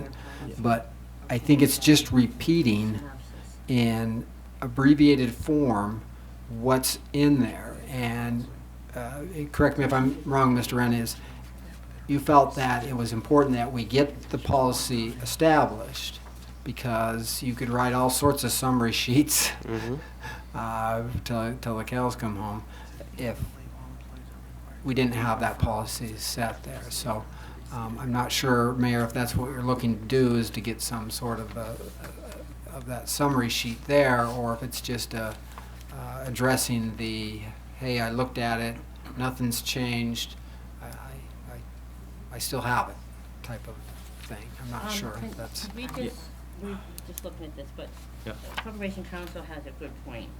No. On section 1-11. 11, distribution. Right, Yeah. the question that the mayor had raised. Mhm. The requirement is that the employee annually reaffirm that they have received and are following the policy. Okay. So they don't have to receive a full copy of the policy Yeah, every year. They just have to reaffirm that they've They have it. received it at some point. Oh, at some So point. we can move forward with. So we don't Yeah. have to. This doesn't need to be changed. Okay, good. Okay, good. All right. Is there any possibility unions could have a problem with this? There was, that was taken into consideration by the Board of Ethics, and there is language in here that says subject to any collective bargaining agreement, so that was allowed for in here, so So the union could void that if they wanted? they could try to. Town attorney would have to opine on that. I'm not sure legally there would be a leg to stand on there. What collectively, bargaining for Being unethical? not being. Well, they have a contract in bound place. by the policy of ethics. They have I've a sat in a contract lot in of bargaining place. and- sessions, I've never heard that one. But basically, this is an addendum to a contract that we already have in place. We're adding a duty or adding a responsibility. No, there's no added duties or responsibilities. There's Okay. things they can't do. They all have, there is an ethics policy in the charter as well as Right. one that This is already in existence. So Right, this this is is more of a based on, this clarification. is based on the code of ethics. It's consistent with the code of ethics. This is just a Formalization. Plain As as well as devil's state advocate. statute. formalization, yeah. There's no new job responsibilities as a result of this. Just to be ethical. Okay. Mayor, just had a question back on Yeah. Mr. Payness's question with respect to the complaints, because I heard in the Board of Ethics discussions a lot of concern over confidentiality. It's, you're until you're not guilty until proven guilty, and that if on both the complaint issuer and the one being complained against, if that's the case, or as a body, that the sanctity, so to speak, of that complaint might be handled. And so logistically, is it, okay, here's my envelope, my sealed envelope or open envelope that has my complaint.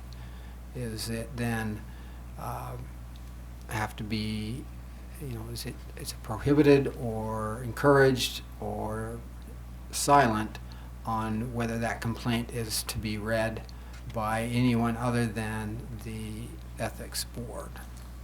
Well, it's supposed to go to the chairman of the Board of Ethics, and the respondents are also entitled to a copy of the complaint.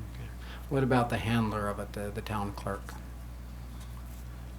You asking me whether the town clerk is allowed to read Yes, the that's my complaint?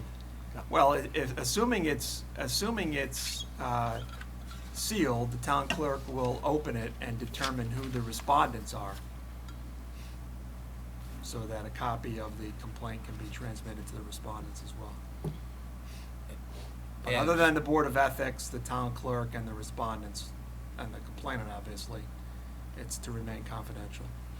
Now, so actually to pick up on that question, I did get a call from a reporter the other day about an ethics complaint, which I had heard rumors about, but I said I don't really know anything about it.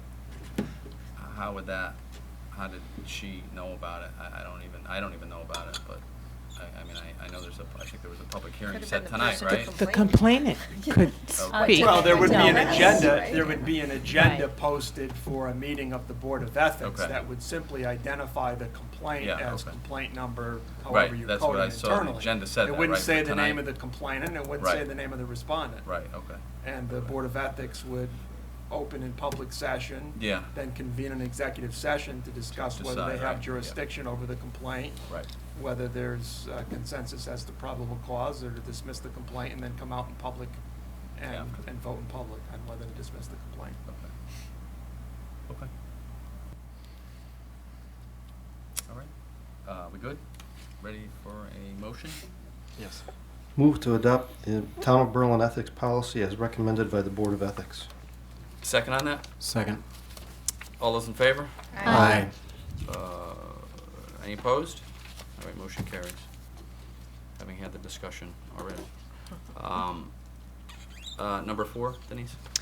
This is, as council is aware, there is a 20-year energy lease through Bank of America to finance the improvements that are under the Noresco project, as well as to purchase and replace all of the streetlights with the LED lights.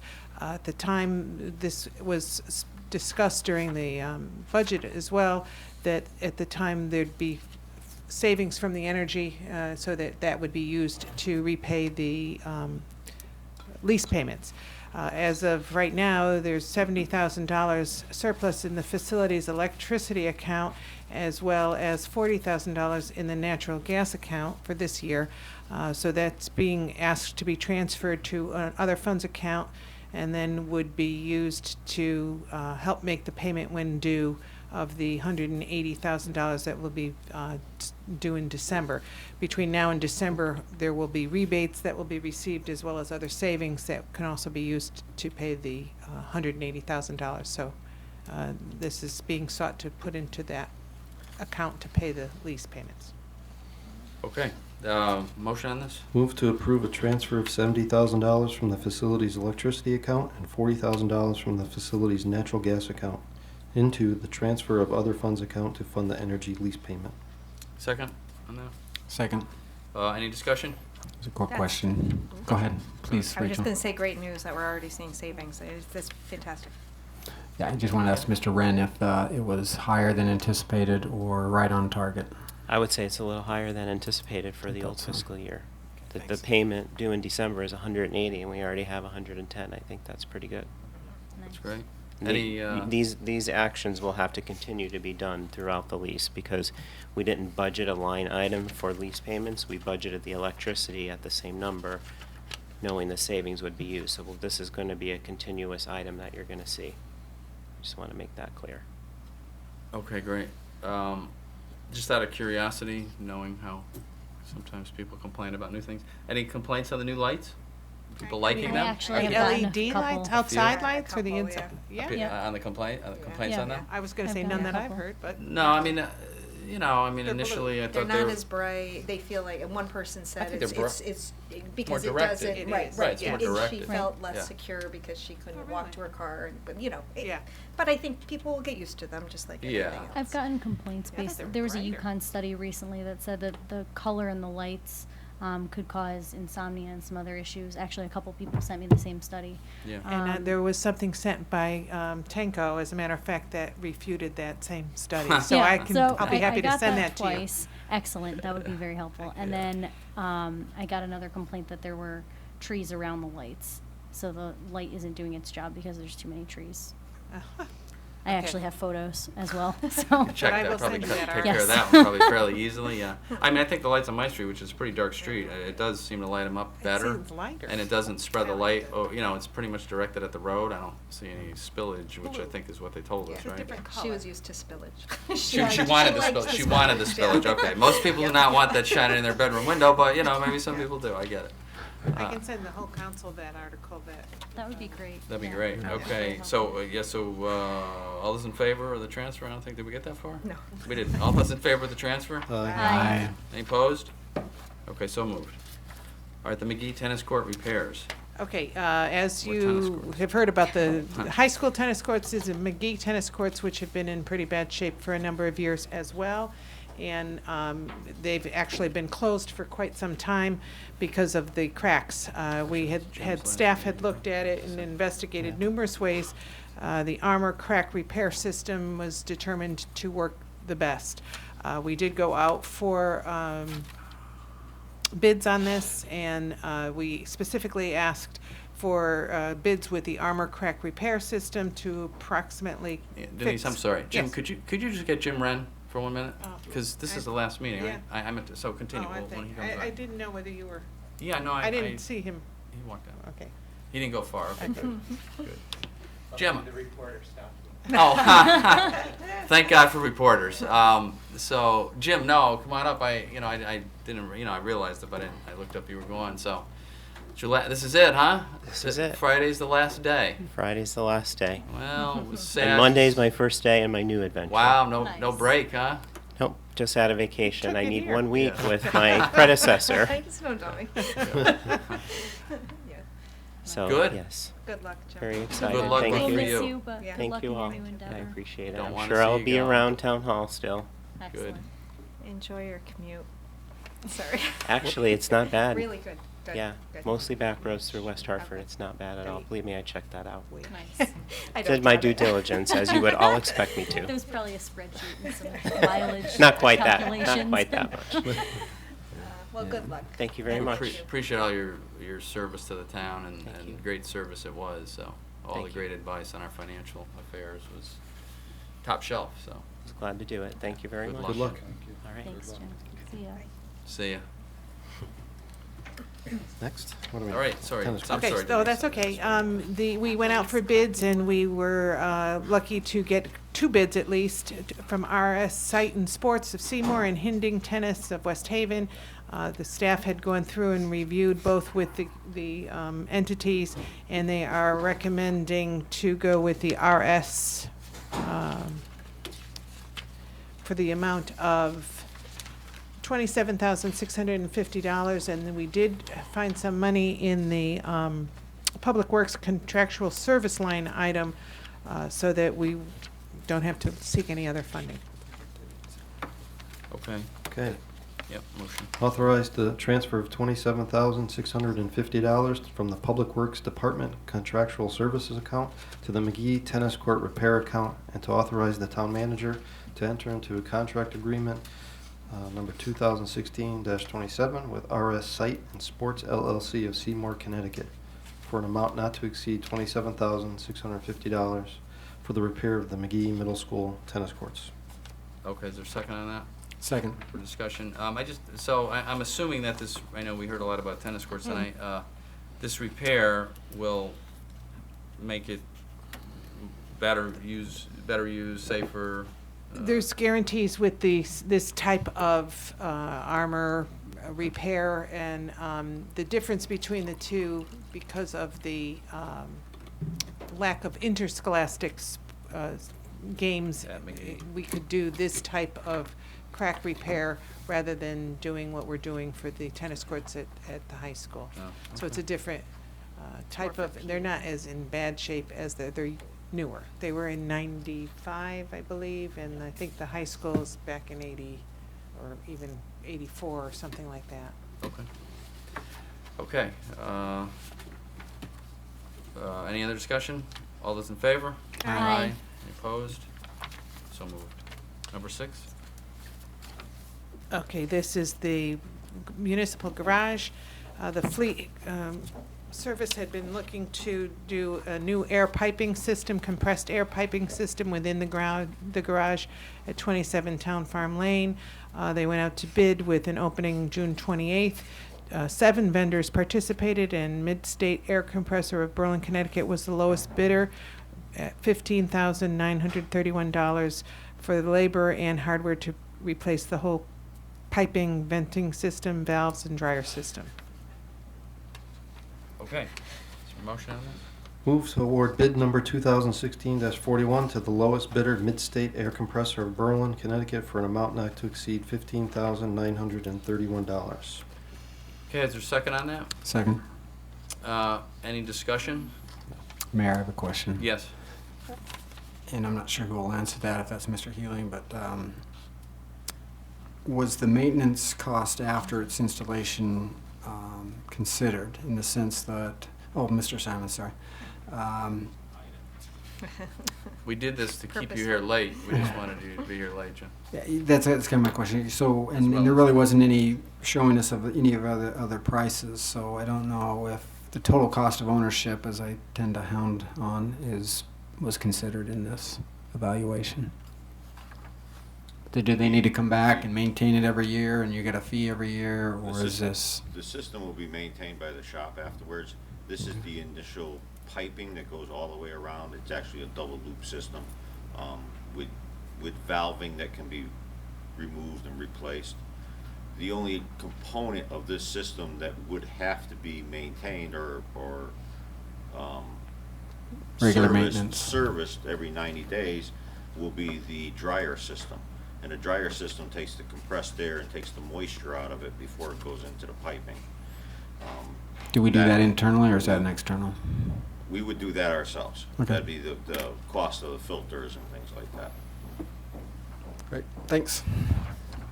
Okay. All those in favor? Aye. Any opposed? So moved. Number 7, Christine, you didn't miss anything? No. Not that I knew, beg that, to that, differ. that I knew you were going anyway, but, so, huh? So she missed a big vote. It's a big vote, it's a big vote, but we were, we were able to take care of it without her, and, you know, I'm sorry she did miss it, but, okay, the municipal garage renovations. Jim is looking to transfer $50,000, which is left over from the vehicle fuel account, into his buildings and renovation account. Last year, because the winter was not as bad as usual and the cost of fuel is as low as it is, there's a surplus of approximately $117,000. During our talk about the budget, it was discussed that the dollar figure within the buildings and modification account might not cover everything after all the bills are paid. He had said that he'd probably be approaching council. Actually, this is good news because there's money that is left over, so that this $50,000 he's seeking to transfer will continue to do the downstairs of the town garage. If anyone ever wants to take a tour of that building, you'd really have your eyes open. It's come a long way, even with the beginning of the renovations that have been done, but the downstairs is in sore need of some renovations. Okay. Okay, move to Motion. approve the transfer of $50,000 from the vehicle fuel account into the buildings and modifications account in order to reconfigure and update the space downstairs at the municipal garage. Second, Second. discussion? May? Yes. Just a question on, does the 50,000 cover, come close to cover, not even close to cover? We budgeted 50,000, Yep. and we put this 50,000 with it, which would give us $100,000, which should more than cover Okay. that. And this is not, you know, any of the approvals, of course, will be bids that will go out, and then they'll all come back here, so you'll Okay. know where we are on the whole project all along. Okay, great. All those in favor? Aye. Aye. Opposed? Motion carries. Bree? Jim had talked last year about the secondary fuel site over at Timberland. There's already the one tank over there, but it hasn't been used in many years, or it's been used it's a smaller tank. We have the secondary tank of 6,000 gallons that was removed from the high school. We also have one from the town hall. This would allow for that secondary fuel site to actually be of some use during storms, and even just to use the equipment that's out there. There is $35,000 left from the general fund fuel account, as we talked about in the last, that can be transferred into the capital and non-recurring fuel account, and we would approve the development further of the secondary fuel site. Okay, motion on this? Motion to approve the carryover of $35,000 from the general fund vehicle account into the capital non-recurring vehicle fuel account, and to approve the development of a secondary fuel site at the Timberland Golf Course. Second? Second. Any discussion? I do have a, yeah, go ahead. Questions Go ahead, too. Brad. Yeah, go ahead. Will this site be protected with any kind of fence or a gate, other than the security of keeping track of who uses the gas? Are we gonna contain this some way so people hack everything all the time. We don't need somebody walking up to it and figuring out how to get gas out of it. The site will be located up near the maintenance barn, Mhm. so it'll be behind the main gate to go in there. Okay. Will it be a chain link fence around there? I did not incorporate a chain link fence in the project. What we're doing is we're taking two pieces of equipment that are in the town that we currently already purchased, and we're reallocating them or reusing them again. Mhm. And in doing that, we're developing a secondary fuel site that in the event that our primary site was unusable because of flooding, because of storms, because of fire, because of whatever, we would have the secondary site. It'll also allow the units that are on that side of town, such as police units, fire units, or even our plow trucks, the ability to fill up over there without going back to the central location. The security of the system, and every security system can be broken, but the security of the system is that it will be tied back into the central computer system that tracks all vehicles and all fuels. That is both a computer chip and a PIN number system, so. So But to yes, gas up, yes, whether they can- put a PIN number, they got a Oh, card, yeah, a they PIN have, number? they have a chip. The chip. The chip yeah. records the mileage, the vehicle, all the information on it, and downloads that, and then they have a personal PIN number that's associated with that employee. And then that PIN number or that employee is associated with certain vehicles that individual can fuel. But if I drove up there to fuel my car, is there anything to stop me from filling up my car? I just, is there a lock on the pump? The pump's not locked, right? The pump is not, the unit is not locked, Yeah, no, but okay. the electronics lock it or Oh, shut the system down. Unless you have.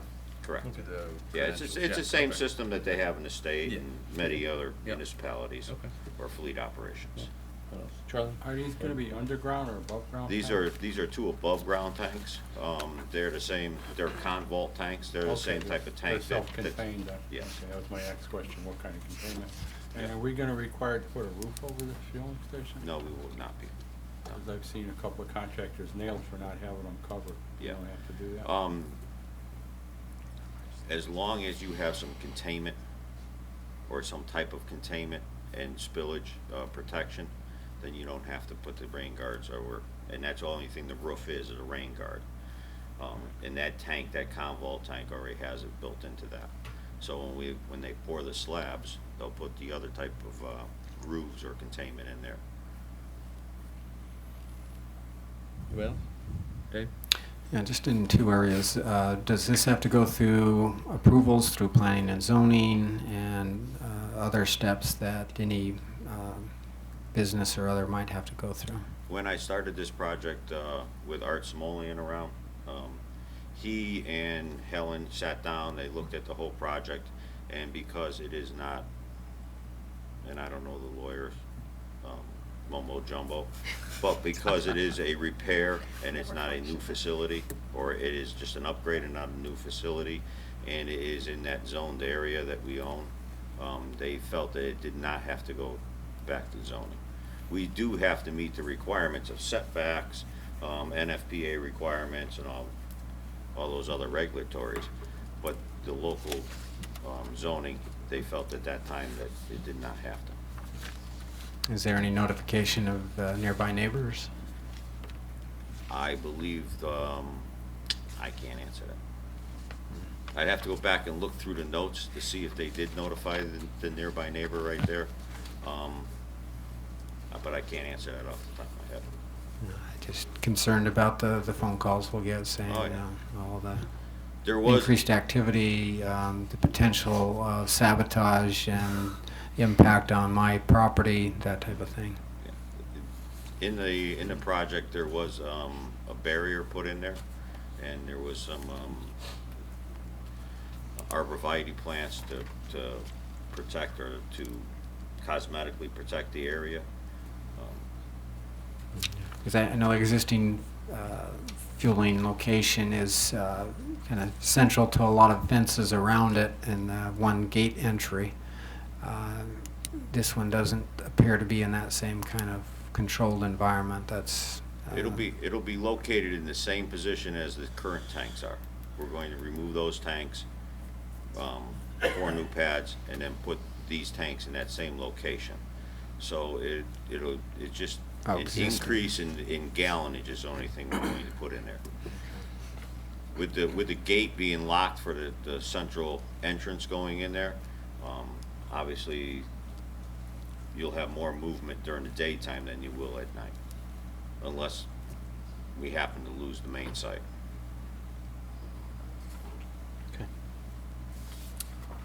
I just want to say, I think it's an excellent idea to have that backup system, especially considering the location of our main yard being so precarious. It's a really good idea. Yeah, it's smart to have that. That's no doubt about it in today's world, too. Okay, all those in favor? Aye. Any opposed? Motion carries. Thank you. Thank you. Thanks, Jim. Number 9. Almost there. As council is aware, there's a property on New Britain Road, the old Connecticut Sand and Stone properties that have been tax delinquent for some time. They were on our tax sale list, but were recommended not to be included because of environmental concerns. We have applied for and received a $100,000 brownfields assessment grant to fund additional investigation. We really have had a lot of issues. This is blighted, this is tax delinquent, this is nuisance, and very much on the police radar because of activity that is back there. And we've looked for ways to solve the problem, and one of the last ways that we determined was to sell the tax liens. There was a bid advertised, and we received two bids, or two proposals, I should say, not bids. This works a little bit opposite than the bids as far as to provide services. You're looking for the higher bid usually, but in this case, that didn't work out in the way that it had been thought. Committee was formed to evaluate the proposals that were given by the two entities. Dave Sear, the chairman of the Economic Development, Chris Capola, one of the members, Chris Edge, Adam Tulin, and Jim Mahoney, had sat with both entities, and they made their presentations, and the committee unanimously is recommending to sell the tax liens to Rotha Contracting Company, Inc., or a related LLC, subject to the review and approval of our Corporation Council. Even though the bid was lower, they believed that they presented the best long-term plan for the property, and also because of their location to the property, that it was the best move for the town. Chris is here to describe it further.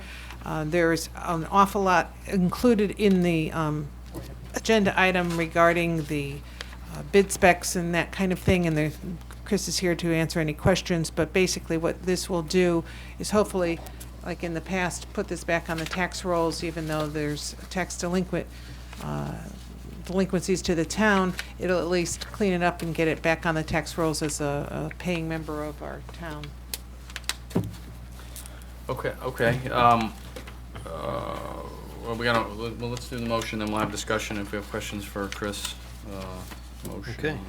Move to authorize the town manager to enter into an agreement with Rotha Contracting Company, Inc. to sell the tax liens at 303 New Britain Road, 0 Route 9, 0 New Britain Road, Lot 11A, and 0 New Britain Road, Lot 2A for $20,000, subject to the review and approval of the agreement by the Corporation Council.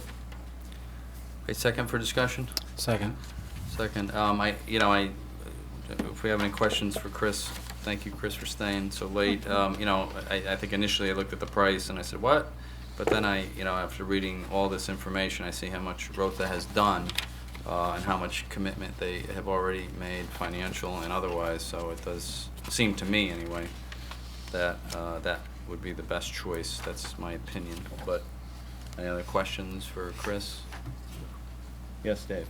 Yeah, so the $190,000 difference, did you quantify that, or was it a qualitative analysis as to why you would pick one over the other? It was more qualitative than pure financial. The bid that had come in at the $210,000, it was an LLC that was going to be formed by two landscaping companies. Their plans were flimsy. They came in with nothing for us visually to take a look at on their plans. It was more of, well, we think we'd like to do this, we'd like to do this.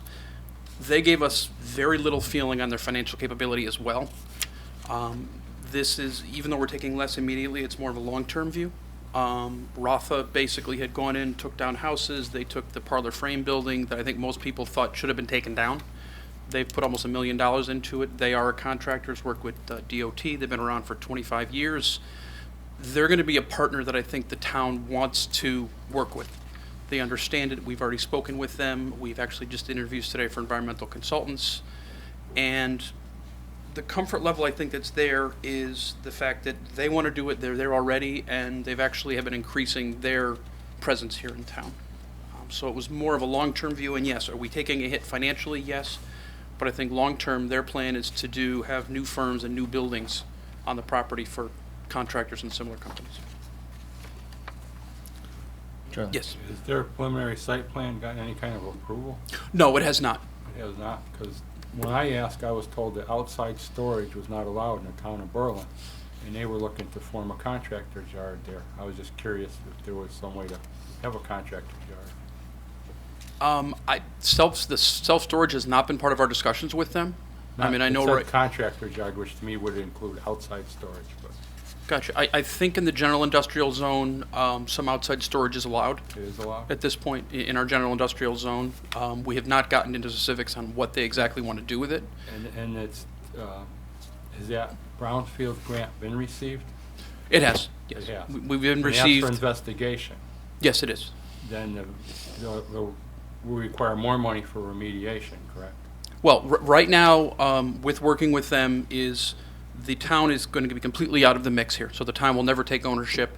The responsibility at this point right now for the environmental is, the plan is right now is to have Rotha take that on. They've dealt with environmental properties before through their DOT work. And So again, where that's, the money is their problem.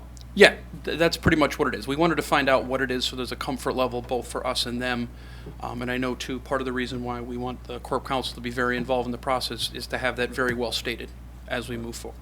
And my only other apprehension, is there any kind of bond in place? Like, what if this doesn't happen? They get the property for this amount, they do the investigation, and for whatever reason they stop.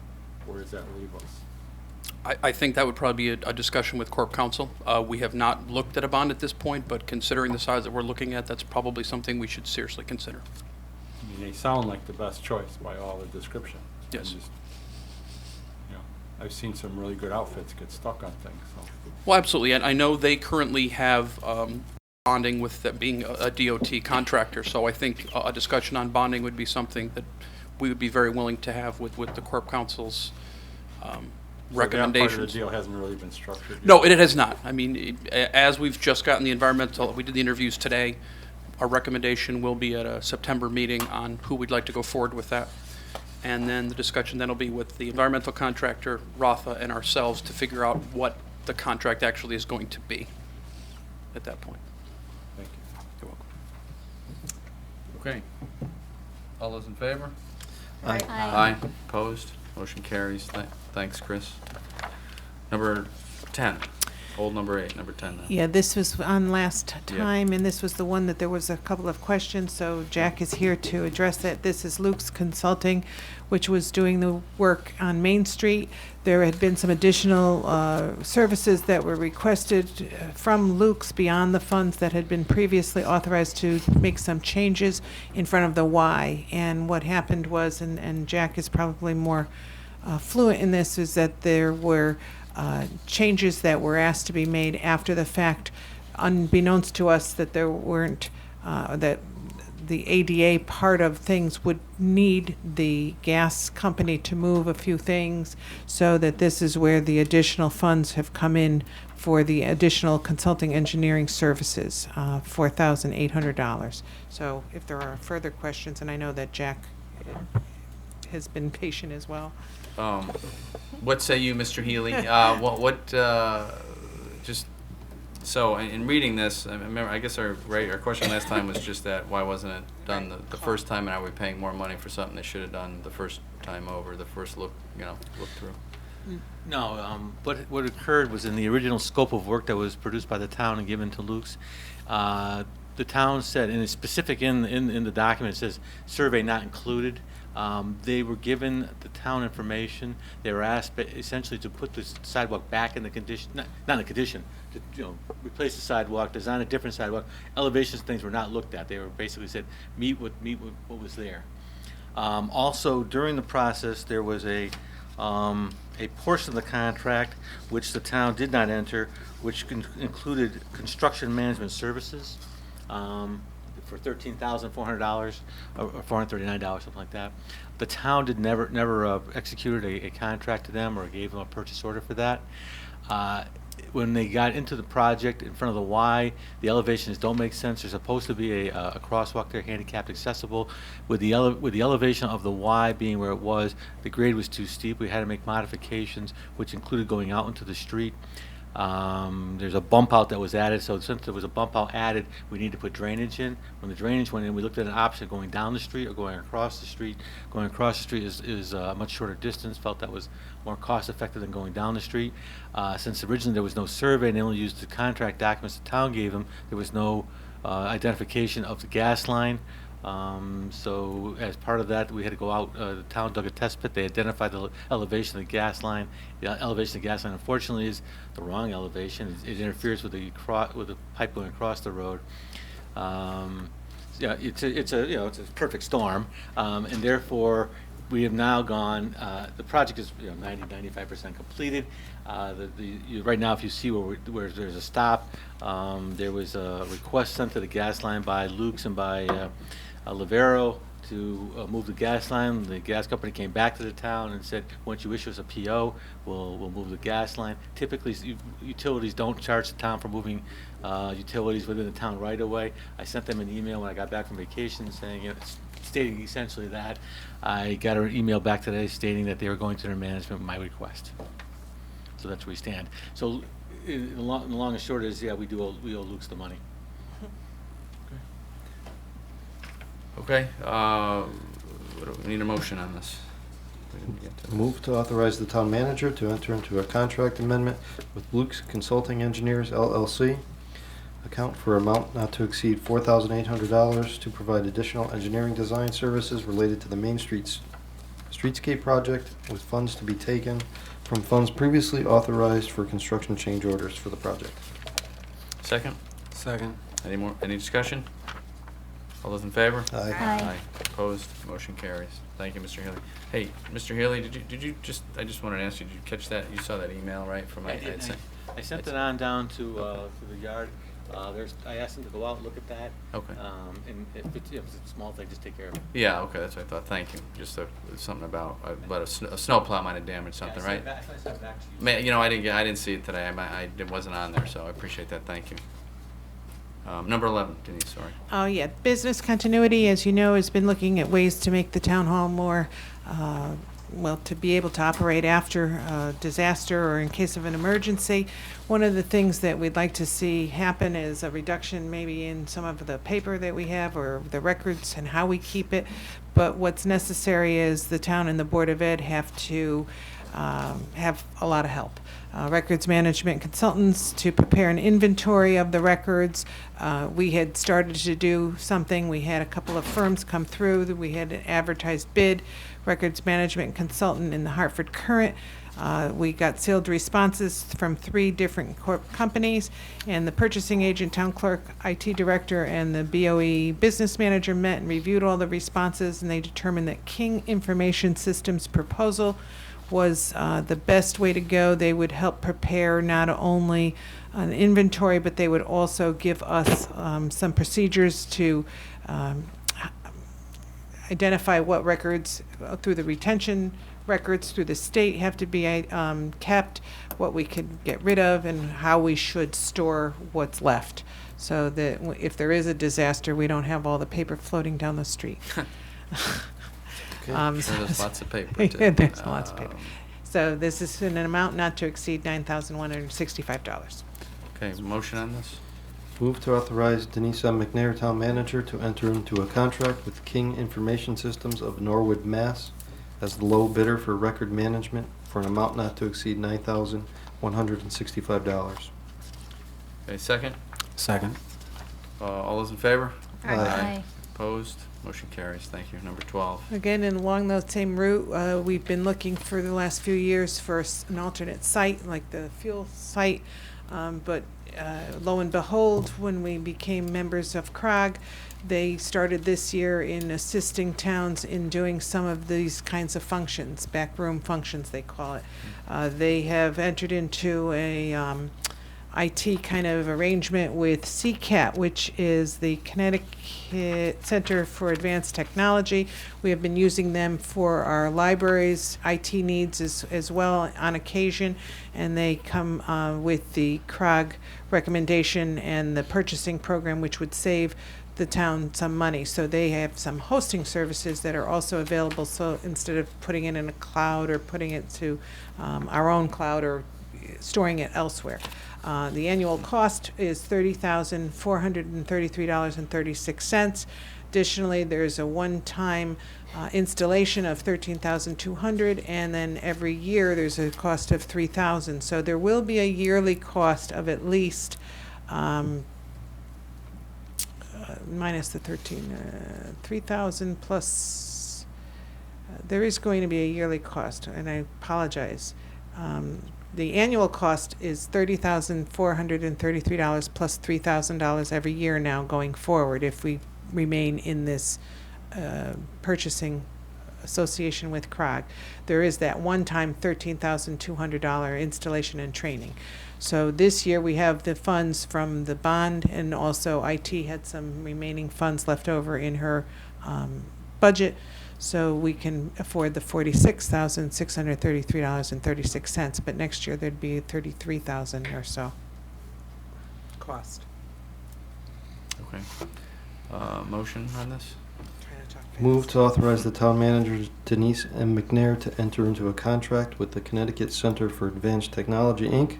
in conjunction with the CROG's IT Services Cooperative Contracts Program to provide hosting services for the town of Berlin's technology infrastructure in an initial amount not to exceed $46,633.36. Is there a second on this? Second. Is there any discussion? Yeah, I have a couple questions. Okay. It refers to off-site alternate locations. Do we know if those are in the United States or elsewhere? They're in the United States, but I apologize, I do not know where. Okay.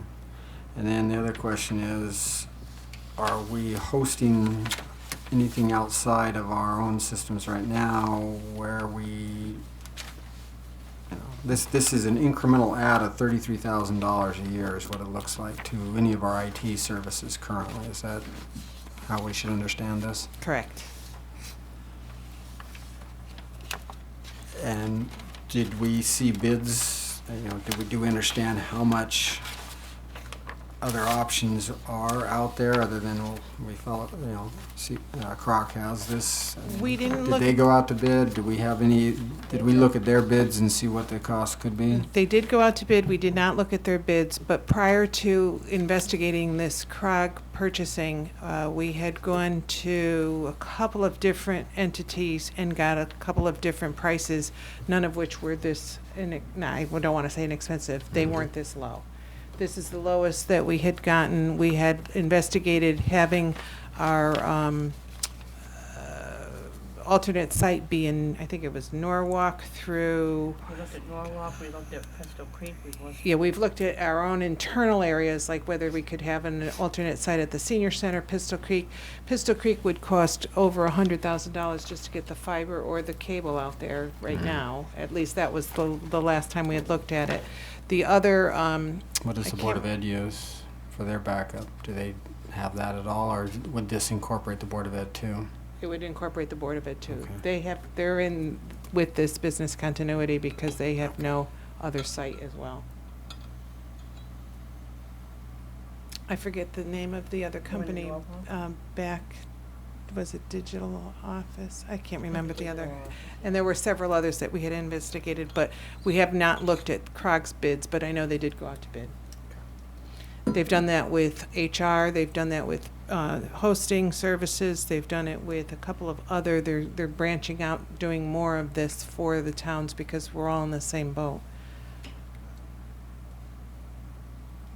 Okay. Good. Any other discussion? All those in favor? Aye. Aye. Opposed? Motion carries. Town manager report. Denise? I'll be really brief. One, we won the walking competition, so the Great. yeah, thank you. And the good news is, and the bad news obviously is that Jim is leaving, but Jim and I had many discussions before, and we have, I think on Thursday, Barbara Bertrand will be joining us as an interim finance director until we can go out to, the ad will be in this weekend's Current, as well as then it'll go to GFOA, and I've been starting to put out feelers to different places that Jim and I have both talked about, but Barbara was a former tax collector that I knew, and she has been the finance director in Windsor Locks and then retired, and now is also doing this for Haddam, and comes highly recommended not only from Jim, but also one of our partners who's working with her in Haddam, and she's agreed to come on board temporarily. So we hopefully, because we do have a band sale coming up in September. There's a lot of things happening. Even though it's a good time as far as the budget, there are other things that have to go on. So I'm trying to move quickly without rushing, but this way we'll have a little breathing time to get the right candidate and go out and hire someone permanently. And then last but not least, the meeting on Tuesday is a regular meeting because we had enough notice. We had over 30 days worth notice. Oh, yeah, so, okay. Well, it's but a we short will meeting. be doing the priority session, but there are going to be the police station and then the tennis courts. So at least on the agenda. Okay. We'll try not to put other stuff on it There's a if couple possible. little things There might that be we- little yeah. things that have crept, but it's better than the alternative of having to meet in August, I'm assuming. Sounds good to me. Yes. I'm not going to be there at that meeting, but if I could make a suggestion to the rest of you, when you get to that priorities discussion, you know, it might make sense to bucket those priorities, so to think about it from a, you know, public safety perspective, and then, you know, a grounds, you know, a Jack Healy perspective, and just kind of put things in that order. I'm just trying to think of what we did in the past, and Dave, I know you were there too, but just to maybe come in with a little bit more of a kind of a, I think our job would be to tell the committee, these are what we think are our priorities, here was what we know it's gonna cost for some of them. For those that we don't have a price, go out and start finding out how much a reasonable price would be, and then we can come back and say, do we still want this on a priorities list or not? And I apologize, I know I'm not gonna be there, so, but I just, knowing what we had done before, that might work a little better than last time. On the tennis court and the police station, be before or after? That may change some of our priorities. Well, that's a good depending on how question. they go. That's Yeah. a good question. Yeah.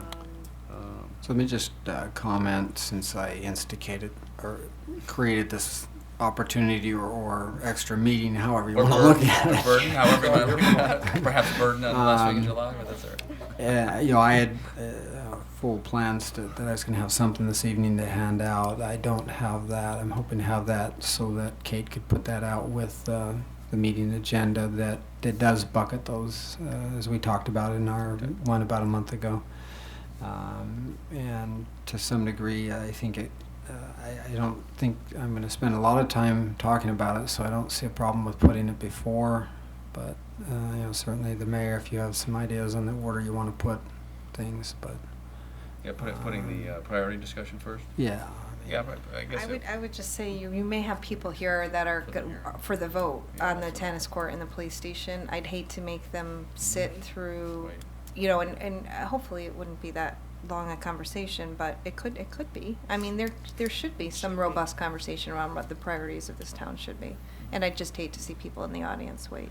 Who knows? There may not Well, be anybody here. You know, I but- guess what I would offer then is that, I mean, we could look at, you know, just the overall priorities and what the impact of these two priorities would have on future things, rather than maybe lump it all together. I mean, I did ask specific questions of the cash flow on the police station, so we could look at maybe a more representative graph or something, and we could at least have that, you know, flavor going into making the other decisions, and then revisit any other priorities after that. I don't know, but that's what I'm trying to offer up here. Yeah, I mean, I agree. I don't want people having to sit around all night. They're here for those two issues, I'm sure. So maybe we can do just a little beginning thing, You could you know. gauge by the crowd. Well, that too, yeah. If no one's here, then we'll do what we got to do now. Yeah, we'll switch it back. But yeah, all right. So we'll take that into account. Maybe we'll put a discussion up front, but to be continued after as well. Okay. Just kind of put those two things in the middle, and we can figure out what the crowd is, how long, whatever part of the discussion is. So. Okay. What do we? Special committee reports. Counselor communications. We've all had a lot to say tonight, which is great. It's all good stuff. acceptance of these 1 minutes, might as well get it all done while we're here. We're here anyway, just get it done. July 5th, Tuesday, July 5th. Okay, I'll make a motion to accept the minutes from July 5th, 2016. Is there a second? Second. All those in favor? Aye. Aye. Any opposed? Abstain. One abstention. Thank you, Rachel. All right, well, all those, Move to Motion to adjourn. whatever it is, motion to adjourn, yeah. It's Second, getting second, late for second. everybody. Okay, we're adjourned.